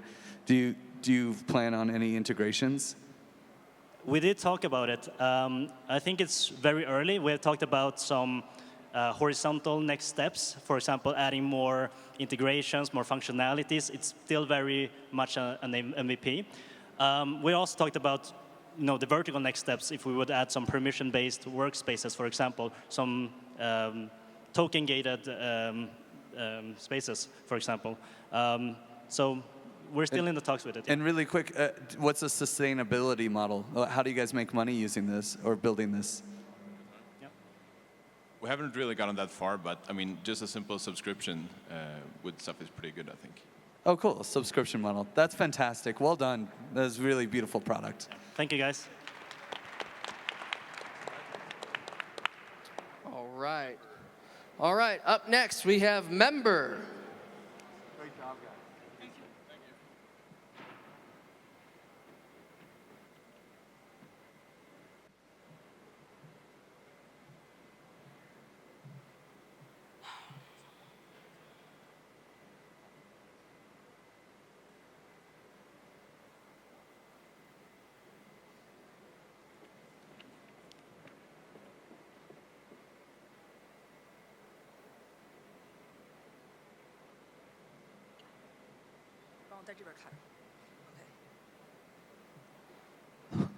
Hello, guys. Thanks for spending time listening to us today. We are building Member. We are delivering standardized membership with expiry model built through ENS name wrapper. So the team, I'm Julie Shi.eth, and this is Harry, Haorui.eth, and we have two other members, but they need to go back and take their college exam. So they're not here, but they are wonderful. And we are all from Org3. And Org3 is an ENS-endorsed project that we want to push the boundary of more ENS name and subname use case. So here's the problem. There's two downsides of NFT or token membership. First is that by nature it's one-time payment. And with that being said, the barrier of entry is very high because, here the friends benefits cost about $4,000 a year ago, and even more expensive back then is about 10K. And the other is that the core team or the community lead are not incentivized in long term to deliver consistent value to the members because they make most of the revenue at the beginning of the initial sales. So what about we build a membership with expiration? That is not a new thing, right? That is not hard to think, but let's re-put it this way. How do we build an interoperable and composable solution? That's the hard one. And I believe ENS name wrapper is the right solution. ENS has 2.6 million name registered and has a lot of dApp that already have their infrastructures. So that's good to start. And the other is that it has expiry on chain. So with that being said, we build our platform. The admin and the users can have all the features and we built a standardized API for subname gated access control. I'm going to show you a real quick demo. This is something I've been testing out for the last week, and it has 31 membership claim. But I'm going to do this because it is new. I'm going to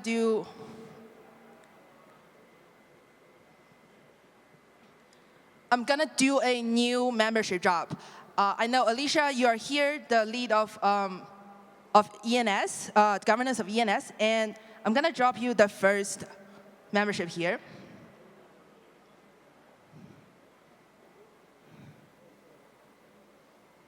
And people can also mint.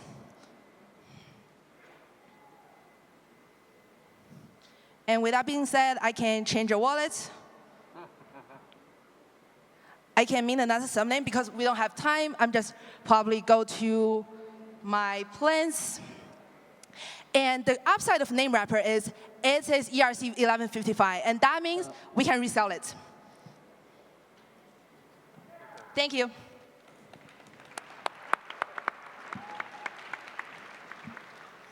So ENS is live on mainnet. It's kind of an expensive place to be doing this for memberships. Do you have a plan for how you deal with gas costs or scaling issues? Yeah, so there are different ways of approach that. First is using L2 like Optimism as a solution. And the other one is we can use, ENS actually supports DNS. And the vision is actually have DNS to be 80% of the ENS ecosystem in the future. So with DNS, the cost will be way lower. And we also have bulk create in our platform. So that anyone can benefit from the bulk creation because we save gas fee too. And with that said, feel free to sign up for it, and we're gonna bulk create all the subname for you guys. Just check out that QR code. Incredible work. That's amazing. Well done. Thank you, thank you. We don't really sleep in the last weeks. Thank you so much. Sure. Yeah. Beautiful project. All right, here we go. This is the last one. This is GovBlocks. And then we'll move to the final part. All right, give it up for GovBlocks.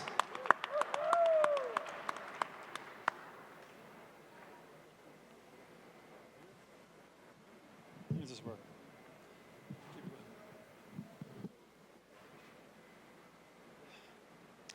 Welcome to GovBlocks. My name is Eric, this is Bargav and Evan. Special shout out to Oz, who's at home right now. He got violently ill and wasn't able to make it. We help communities govern better so they can build more. I spoke with over 100 DAO thought leaders, and they shared with me their pain points, including low participation and depleting treasuries. But one pain point stood out above the rest. DAOs get stuck with incomplete or overly cumbersome governance models. And when the governance models break, so do the DAOs. Communities need a governance model that can evolve as the community evolves too. And GovBlocks achieves this through infinitely scalable Diamond smart contracts. Participation modules can amplify or decrease the weight of a vote based on good or bad voter behavior. Consequence modules can punish community members who violate community rules. There's an infinite amount of modules that can be created, such as ZK identity, reputational badging, memberships, harbinger taxes, and much more. GovBlocks integrates with your existing domain, so your community never has to leave your native website in order to access proposals, voting, or the marketplace. GovBlocks addresses the very large 200 billion, or roughly, marketplace for DAOs and NFTs, and we take a slice of the action. In the past 6 days, we've hacked about 70% of the core features of our top competitor, which took them about 7 years to do. We're really grateful to be here at ETHDenver. Thanks for being here. We'll go into a little live demo now. So this is a sample DAO that we launched on 3 different chains. We launched it on Binance, on Base, and on Polygon. And you can see here you have a bunch of options. This is the governance settings for the DAO. Now, after the DAO is deployed, anyone can propose a change. And when they propose the change, it creates a proposal. And if the proposal receives majority vote before the vote deadline ends, then the changes are in effect brought into the smart contract. You can, in this case, let's say that you wanted to experiment with a weighted voting participation module. You could track how often community members participate. And if they continuously vote over and over and over, you can give them extra weight on their token. If you have one token and you have an extra weight factor of 3, your one token could count as 3 votes. And this is just one of the many modules that we can add pretty much at any time. So yeah, GovBlocks is a fully decentralized DAO management platform, and we're just really grateful to be here. So thank you very much.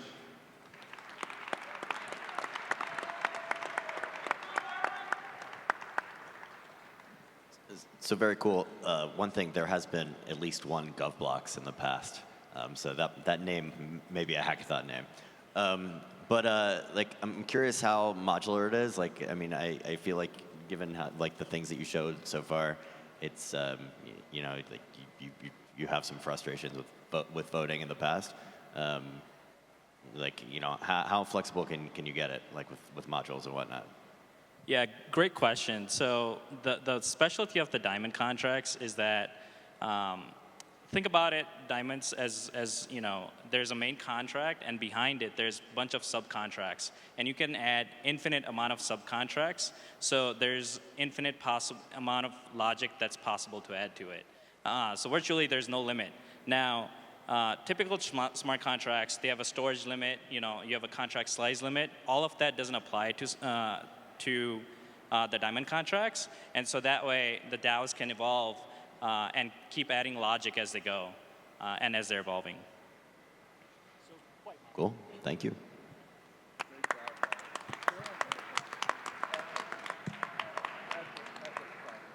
All right, that wraps up our top 18, actually top 17, because we missed one team. So here's what's going to happen next. The judges are going to go, and they're going to go backstage. They're going to deliberate for about 10 to 15 minutes. They're going to come back in about 10 to 15 minutes, and they're going to present their top pick out of the top 17. And so if you guys would be more than happy to stand up, you can go back to the green room. Derek, our amazing community steward, he's going to come up on stage, talk a little bit about Camp Biddle, talk about community, and then we might have a special appearance by a guest. So, take it away, Derek. Mic check. It surprises me every time. One time I saw a research study, this is not a joke, that asked people what they're most afraid of in life, and public speaking was rated higher than death. And I resonate with that. I'm coming up here today to let you know about 2 programs that we did for the first time this year, even though this is ETHDenver's 6th year. We did 2 new special things that I've been talking to folks, it feels like a lot of folks don't know about. Number 1 is we ran a Biddler hostel on site. There were 552 air mattresses behind the Zen Zone. Raise your hand if you made it out to the Zen Zone, maybe pet the puppies. Shout outs to Paige, it was very beautifully done.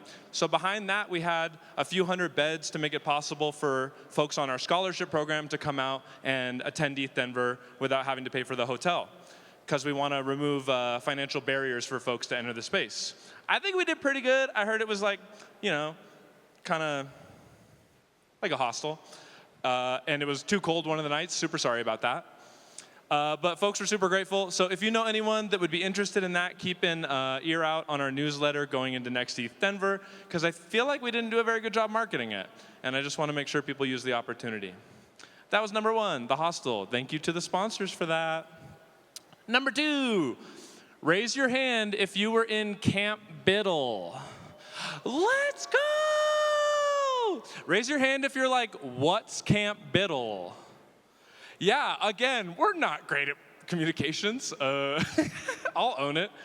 We did a 6-day boot camp during ETHDenver to bring people who are day 1 noobs to the space, like what's a wallet, up to speed so they could participate in the Biddle-a-thon. We had 4 different tracks, and 2 of them were technical, smart contracts and front end, but 2 of them were non-technical, design and community and marketing. Because here at ETHDenver, we think Biddler is not just people who know how to copy-paste code from the Open Zeppelin wizard. We think a Biddler is anyone who has any background, skills, worldview to contribute to making a well-rounded project. Because the trope's real, right? If you've got a project that's just like 3 Solidity devs that are like, check out this really cool ERC20 implementation, everyone else is going to be like, so what? We want to solve real problems for real people, like a lot of the projects you saw on stage just now. So I want to say from the bottom of my heart, thank you so much to everyone that contributed to Camp Biddle, whether you sponsored or spoke at it or were a participant. It was year 1 of trying it, and it was a smashing success. I'm looking forward to next year. Again, if you're interested in that, like, what do you mean free 6-day boot camp where I can learn 1 of 4 skills? Stay tuned. We're going to do it again next year. I would like to welcome back on the stage our comedian friend, Leah? Yeah, I butchered the introduction twice. We're 0 for 2 on introducing you. I'm super sorry. Because... I forgive you. That fast? Yeah, well, I'm here and I'm excited to give out some more merch. Does anyone here not have merch yet? Okay. 1 per 2. Okay, all right, this is... Who bought another suitcase to put all of their free swag in? Wait, where's the one person I met on day 1 that was like, I came with 1 shirt and 2 empty suitcases and I intend to find all the things I'm gonna wear. There you are. I was like, wow, we got some There's merch more free sharks swag in here than anywhere I've ever been. All right, so we'll just ask a couple more questions, and please, feel free to come to the stage if you have a good answer. We'd love to hear from you. So we've got a couple questions. We'll just throw a few out there, and feel free to answer whichever one feels good to you. Oh, I guess we have a special friend here. Say hi, Buffi. Hello, Buffi. Can we get you on stage without you eating shit? Yeah, Buffi, we need you on here.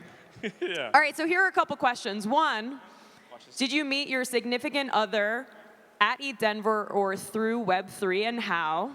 That's 1. 2, tell us how ETHDenver changed your life. Wow, you're very soft. 3, can you please tell us a funny story or some amazing, wild, wacky story that happened here at ETHDenver? We need to hear. Please, please. All right, and then the last one, if you can spell Vitalik's middle name without looking it up, you get a shirt. I got a hint. It's Dimitrovich. Okay, if you're interested in answering any of that, please line Come up on, right we've got here. shirts, We would and love we're excited some to give help. them out. I see you, Mighty Chris. All right, Yay, come on up. Come up, come up.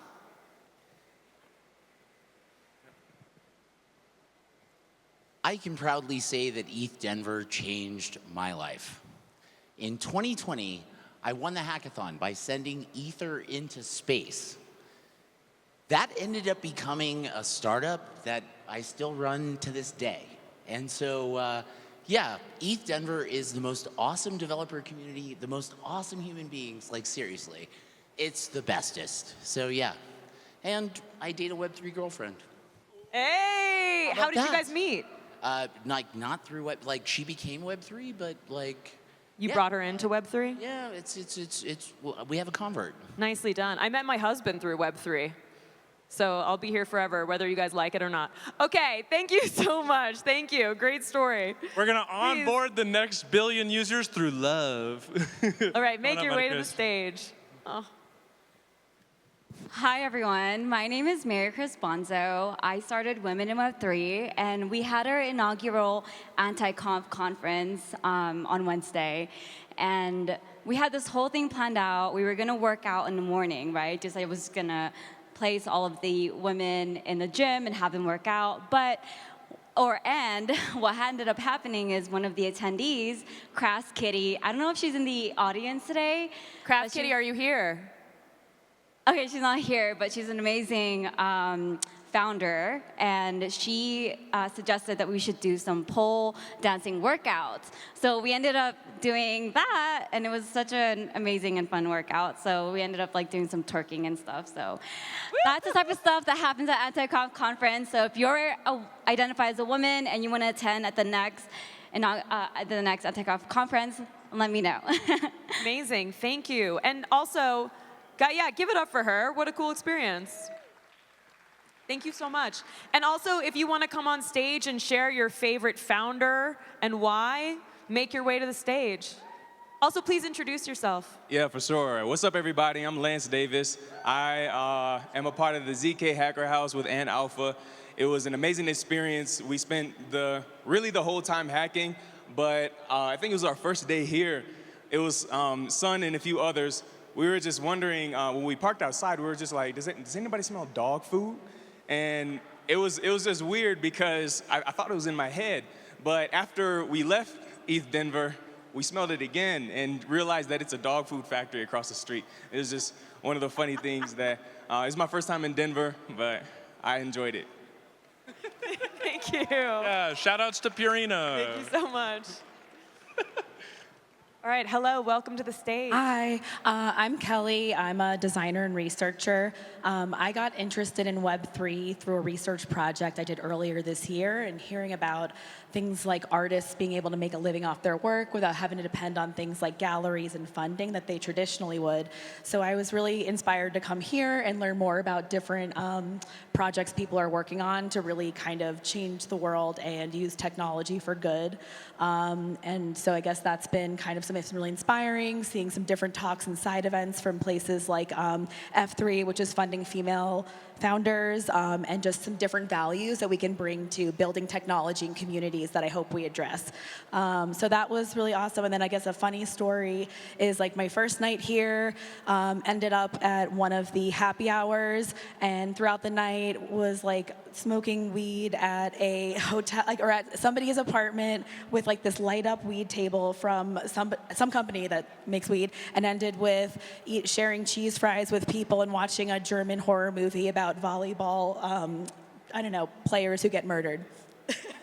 Perfect. Here you go, take a shirt. The quintessential ETHDenver experience. So, about significant others, I'm from L2Bit, and throughout the year, we are doing our thing in our bunkers, monitoring L2s, fact-checking their claims, and we don't get to meet our users that much. But here at ETHDenver, every now and then somebody comes to me and says, hey, I use your website, it's awesome. And I am finally able to actually meet and talk to our actual users. So if you're using L2Bit and if you think it's awesome, come to me and tell me how exactly are you using it, because it means a lot to us. Thank you very much. Thank you. Amazing. Please make your way to the stage. If you want to let everyone know a little bit about yourself or your name. My name is Leah, and I think I know how Vitalik Buterin's middle name is spelled. D-I-M-I-T-R-O-V-I-C. Okay, that is not how we spell Vitalik's middle name, but you're very close, and because you're close, I'm going to give you a shirt. You want to know how you spell? Okay, so no one else can guess, unfortunately. I'm gonna get. This is how you spell Vitalik's middle name: D-M-I-T-R-I-Y-E-V-I-C-H. Of course. No one was gonna get that. Leo, how is Camp Biddle? Great. Okay, yeah, it was a self-serving compliment for sure, for sure. Great work. Thank you, Leo. The second Leo. youngest person at Camp Biddle. Wild. Come up to the stage. Hey, good to see you. Good to see you. Hi, this is Richard Liu, one of the co-founders of Huma Finance, an income-backed DeFi protocol. I was so amazed coming here because last year we started as a hackathon here, was one of the winners in DeFi track. So this year we came back as a sponsor. Feel really, really encouraged to see a lot of people joined us to build on top of Huma. We have I don't know, more than 10 project teams staying in our hacker house. So one thing was really amazing. The day before yesterday, when I wake up and I walk down the stairs, then I found so many people were lying on the floor, and then there were more like all kinds of more like boxes or food boxes everywhere. At that moment, I just walked quietly, clean up the room, feel a moment of being a mom. So that was very, very unique. I just feel so inspired by all the builders. And congratulations to the 18 teams who made it to the final. But I also want to say congratulations to everybody else who really built something meaningful. You should feel proud for what you have done. Thank you. Thank you, Thank you. Would you like your shirt? Amazing. All right, make your way to the stage, please. Thank you. Thanks so much. So I'm Snowflake Solidity. You can find me on Twitter. I'm a part of G0 ApeCoin DAO. I was a council nominee for this winter run for this DAO, and I'm running next time. I'm looking forward to actually help small companies to be sponsored by the DAO. Funny story that happened here. That's my first time here, but my friend actually launched a game that was available to test during this conference. And you could play with Azuki, with apes. I was able to test it. And as a good game tester, I actually accidentally jailbreak the game. I posted about it. It got a lot of comments, unwanted and wanted, but that's like the part of implementation. I found great people that I knew online, here, and was invited to participate in several coding learning curves in the future. And I hope to see you in more events, and I hope to be here again. I was invited here, and I'm very grateful for it. I'm not an influencer. I'm not anybody famous right now. So if you do want to see some of my builds or self-dox me, my NFC card is activated. If you didn't activate yours, you should do that because it's awesome way that this actually conference is built. I was the first one to actually sell collection in ApeCoin. And if you own one ApeCoin, you actually can participate in the DAO, and it doesn't cost you anything to put the proposal. And if you need any help, DM me, find me, and we can go from there. All right. So I'm looking forward to supporting you all. Amazing. Thank you so much for sharing. Come to the stage. Thank you so much. All right, guys, we don't have a lot of time left, so if everyone keep their stories pretty quick, like 30 seconds max, we'd appreciate it. I'll keep this quick. All right, let's share your name. Hey everyone, I'm Joji. I'm part of the Intuition team, and my crazy story is that we didn't sleep for 3 days because we were hacking. We are the team that was slanging ceramic nodes, and we will continue to do so. Thank you. Are you okay? Do you need a nap? Have you slept yet? Yes. Okay. Thank you. All right, please make your way to the stage. A quick announcement. If you accidentally grabbed a Walmart bag from the women's restroom on the second floor because it looked like it had some cool shirts that you hoped were yours, please bring it back over to the side of the stage because the person it does belong to has their car keys in there. So if you accidentally grabbed that Walmart bag, I understand mistakes happen. It'd be awesome if you brought it back over to the side of the stage here. Thanks. I was going to try Vitalik's middle name because of my Macedonian roots, but they beat me to it, so I'll tell you something else. In a month, I'll be 60. So, is there anybody older? Okay. So, I discovered Bitcoin very early. I could be accused of not believing in it. I have no idea how many Bitcoins I've thrown away that came from basically faucet for free. But instead of being bitter about it, I came back to building Ethereum, ZK, and hackathons. Today, with my partner who's not here anymore, we built a dual bridge, which is zero knowledge and optimistic at the same time, on top of Cartesi. So we keep on building. Something's going to come next, despite my biggest regret of throwing away those Bitcoins. That's okay, you'll get it back. No way. Yeah. There were 70 cents. Oh, no. Long after that, there was 70 cents per Bitcoin. All right, we're going to add a new question. The new question is, what's the biggest L you've ever taken? Yeah, raise your hand if you've taken a giant crypto L and it haunts you every week. You lost the wallet with a CryptoPunk. You used to run a Bitcoin mining company, the classic hard drive somewhere. You're not alone, but you are sad. Like, I'm sad with you, you know? Hi, everyone. My name's Colin Lowenberg. I built Boulevard. It's an onboarding experience from Instagram directly to IPFS to convert all those Web 2 users to Web 3. That's what we need. We need that user experience. Check it out. It's a hackathon project.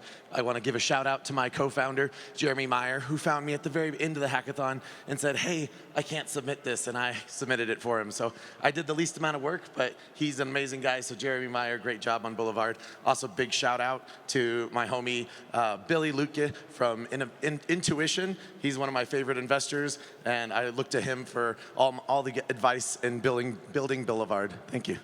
Thank you so much. Cheers, thank you. Do you want your shirt? Yeah. Come on up. Hello, everyone. My name's Ray. I just came for the t-shirt because I can afford it. But anyway, I'm really excited to be here. So as an Asian, as a woman, I really appreciate the diversity of this event. And also, I gained a lot.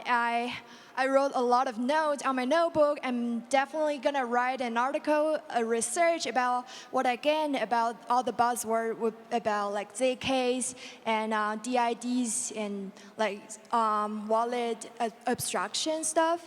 So, and also I want to show my appreciation to 7X, also the biggest like investor for this event. They gave us the chance to charge our phone in the main event. So that's amazing. I suggest every investor to do that. So thank you guys very much. Wish you guys have a good time. Thanks. Thank you.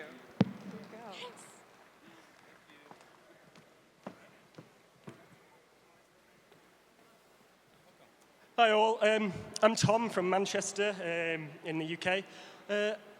I came to ETHDenver quite impulsively at the last minute. I wasn't really sure what to expect. I think the great thing for me has been how friendly everyone is. You can literally kind of talk to anybody and everyone is happy to chat. I don't think I chatted to a single person who kind of turned me down or wasn't happy to just chat about anything. I think the main example of that for me was at one of the side events, chatting to a guy, super friendly.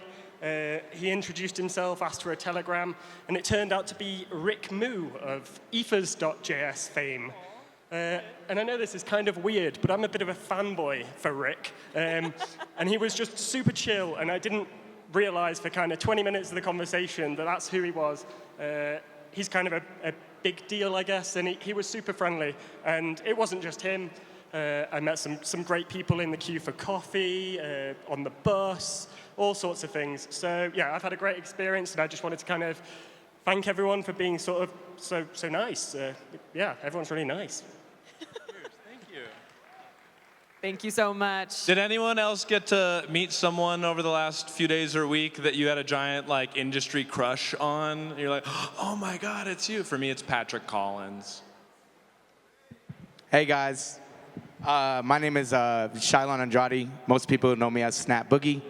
I'm the CEO of Bits NFT, but I want to give a big shout out to Paula Reyna. She's the CEO of Audio Chain. She's been a really great mentor, and I really want to give a shout out to the CEO of Altiverse, Scott Kinney, because he helped me create the first dance emote NFT in the world. Do you guys want to see what that looks like? All right, check it out.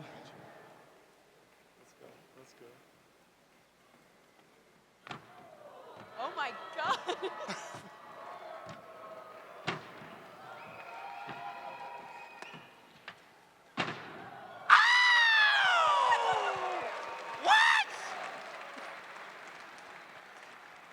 Guys, give it up for him one more time. That was amazing. Wait, take your shirt. Yes. Incredible. Wow. Yeah, also come to the stage if you have a talent that you obviously need to show us. Breakdance for sure. The whole time I was like, do we have insurance? But, okay. We do. Wanted to double down for another shirt. My name's John Stokes, founder of Moonbase.app, coming soon. Find me on Twitter at smartcontract_. So I lost it all in 2018 and bought a one-way ticket to Africa. Not really sure exactly how I made it back alive. But in the process, I feel like I gained everything, a new perspective.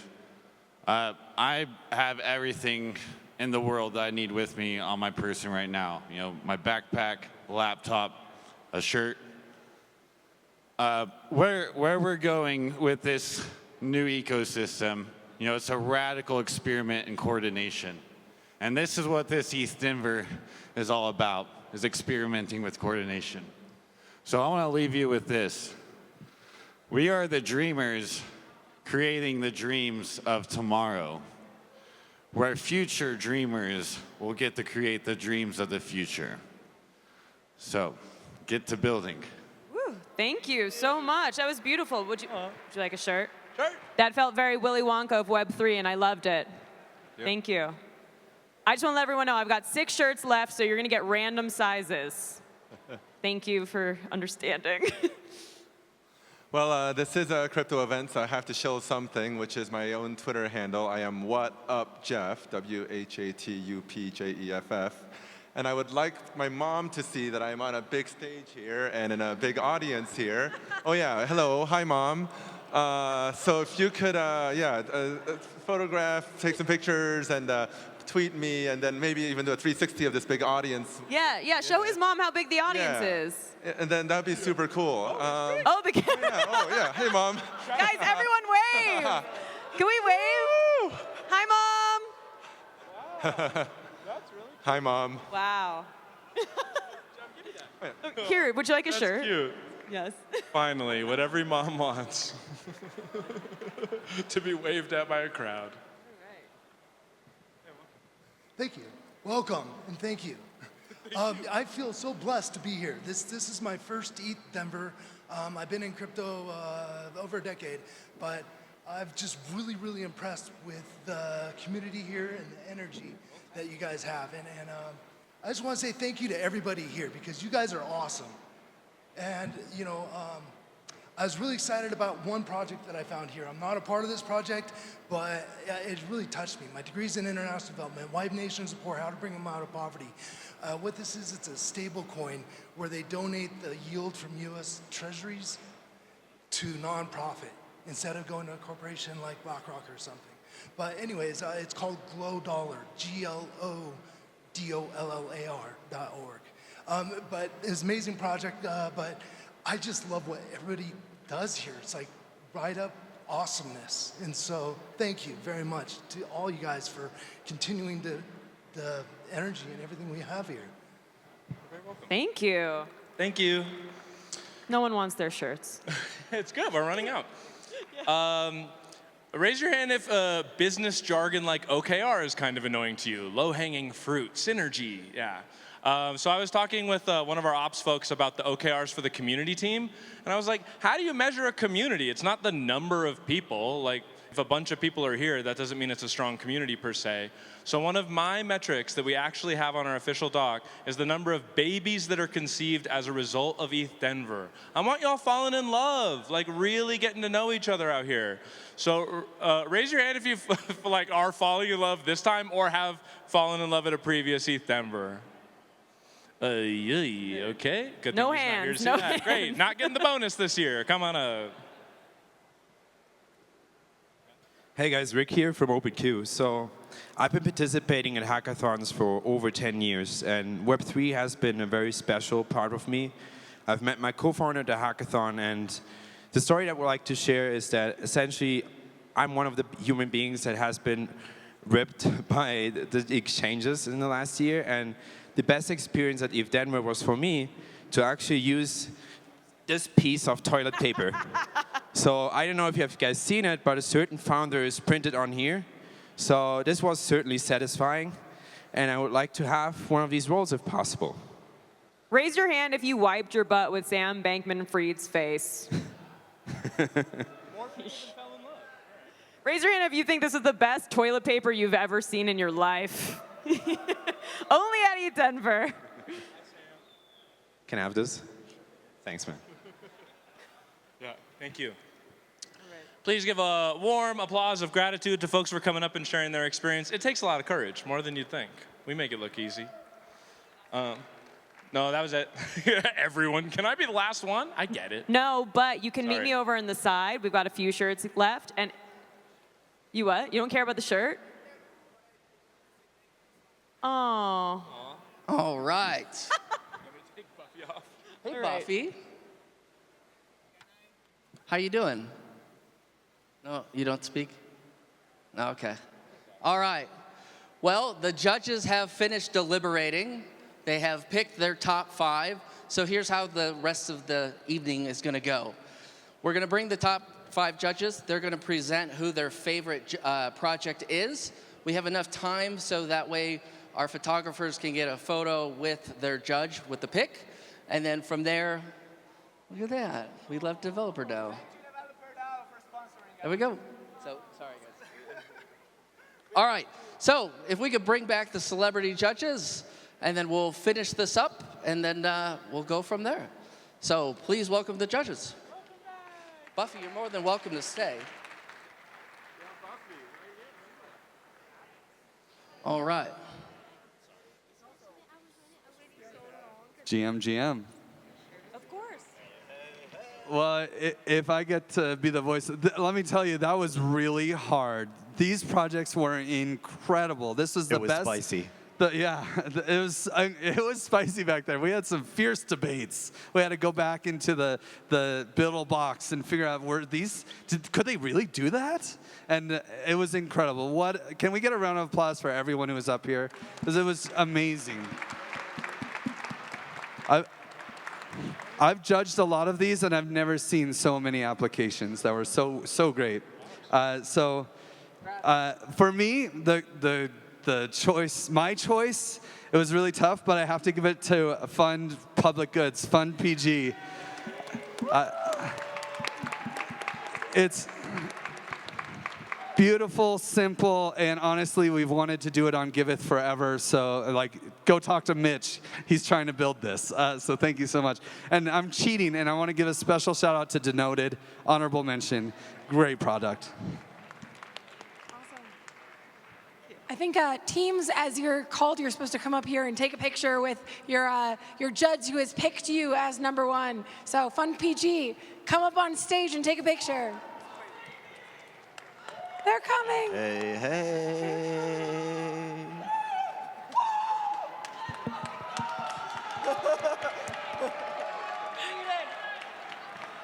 Let's fund public goods, baby. We're taking community, we're taking universe. Let's do this together.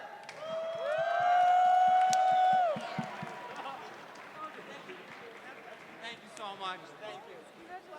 Thank you. Thank you. Thank you. Hey, Griff, thank you. I appreciate you all. It takes the universe to fund public goods. I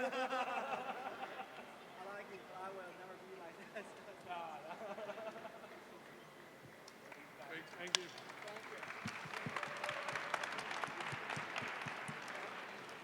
Awesome. On my angle, I have to give it up for Swappy. You guys built something beautiful, easy to use. I can really see the applications, bringing this into kind of messaging with folks. Someday we're going to integrate this in with all of the different assistant technologies. So really give it up for Swappy. You guys, come up on stage. Would love to take a photo with you.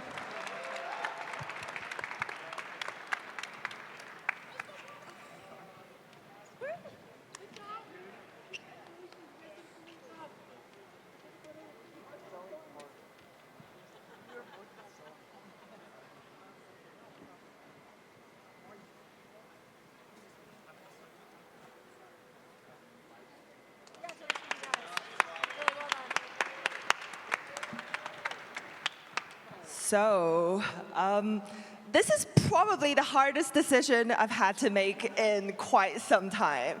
And multiple times other judges held me back from picking one team over another. But it's simply because everyone is just so great, and it's fantastic to see so many excellent projects being built here. So, my top choice is ZKPOX. So I picked ZKPOX because that's the one that I think I'm most likely going to use and look into after this hackathon. So it's super biased, but well done, guys. And I want to give honorable mentions to Bitcoin Satoshi Vision. I think that's a really interesting project, and well done, guys, too. So well done.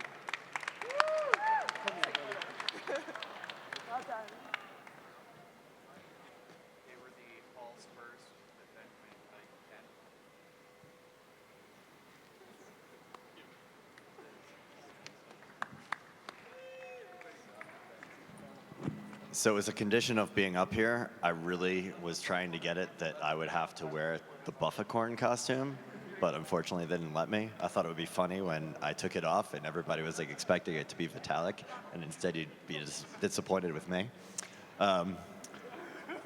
So I'm tempted to pull an audible, but my choice is Bizarre K. I thought, like, look, zero knowledge is the future, and it's a really cool little, application. So congratulations, guys. Come on up. And my honorable mention was inheritable because wills are a real thing, and I think they're super cool. And it's like a lot of people have done it, but like putting it into production is awesome. So I love that too, guys. They don't want to take a picture with me. I understand. My wife doesn't either. Thank you so much, Matt. They had to leave. Yeah. Do it.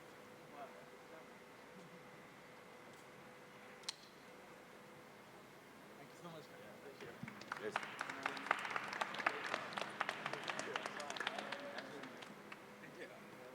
Okay, last but not least, I took a look at the design of everyone's projects, and there are a lot of really well-designed projects, so my decision definitely was not easy. But I got to go with Sesame.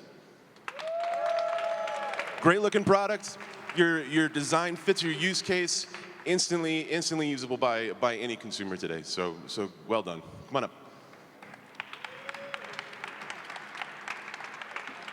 There they are. Oh, cool. Yeah, here. No, I can hold it.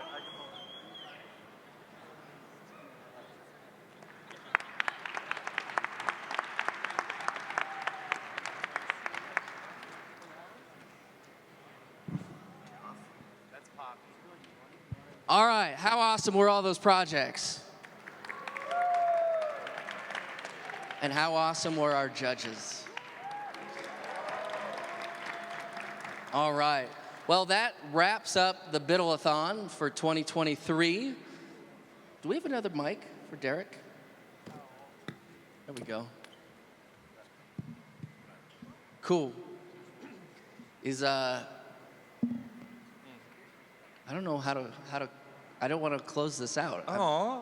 It's like after 6 months of planning all this. Jason and I trauma bonded getting ETHDenver ready for everyone. So genuinely, if you would like to show a little bit of gratitude for all of the folks that have been on site, the coffee folks, the volunteers, the sponsors at their booths, the venue staff, everyone that made ETHDenver possible, it would mean a lot to us. A little round of applause for all the folks behind the scenes, AV, parking, all your Uber drivers, truly. It takes a lot. It's a free event. We really try to make it accessible for folks, and we know there's bumps in the road along the way, but we appreciate y'all coming out and making it special. This was year 6, Year of the Spork. And we got Year of the Spork Whale next year. Year of the Spork Whale next year, and I don't know if anyone caught John's one slide that was like, oh yeah, ETHDenver, Europe, and Asia. Anyway, we'll talk about that later. Probably nothing. It's like, all right, that's alpha, I guess. Yeah. ETHDenver, Prague. And how awesome was Leah Lamarr? Aw, big shout out for Leah. Do I get a shirt? Ooh, one. Oh, aw. Patricio, thank you for being a special member of the community. Everywhere you go, shining love. If you love Patricio, a big warm round of applause. POAP would not be what it is without him. NounsDAO would not be what it is without him. We would not be what we are without Patricio. I love you. I think in the celebration of like community, I'd be really interested to hear from our like judges as we kind of wrap up. What was like the biggest takeaway or the thing that you enjoyed the most about ETHDenver 2023? It's always the hackathon for me. So many cool projects, so much innovation, so many people learning how to build these things and combine protocols. And like, I kind of like the bounties setup where it's like, well, yeah, try to combine like these 4 bounties together and see what you get. It's that interoperability and just the hacker vibe of everything. It's just, I live for it. It was beautiful. For me, it's the people, man. Like, I got to meet so many cool people. I got to hear so many cool stories. especially Tinder and Bumble stories. So thank you again. But very cool. Everyone's been so cool. Everyone's been so welcoming.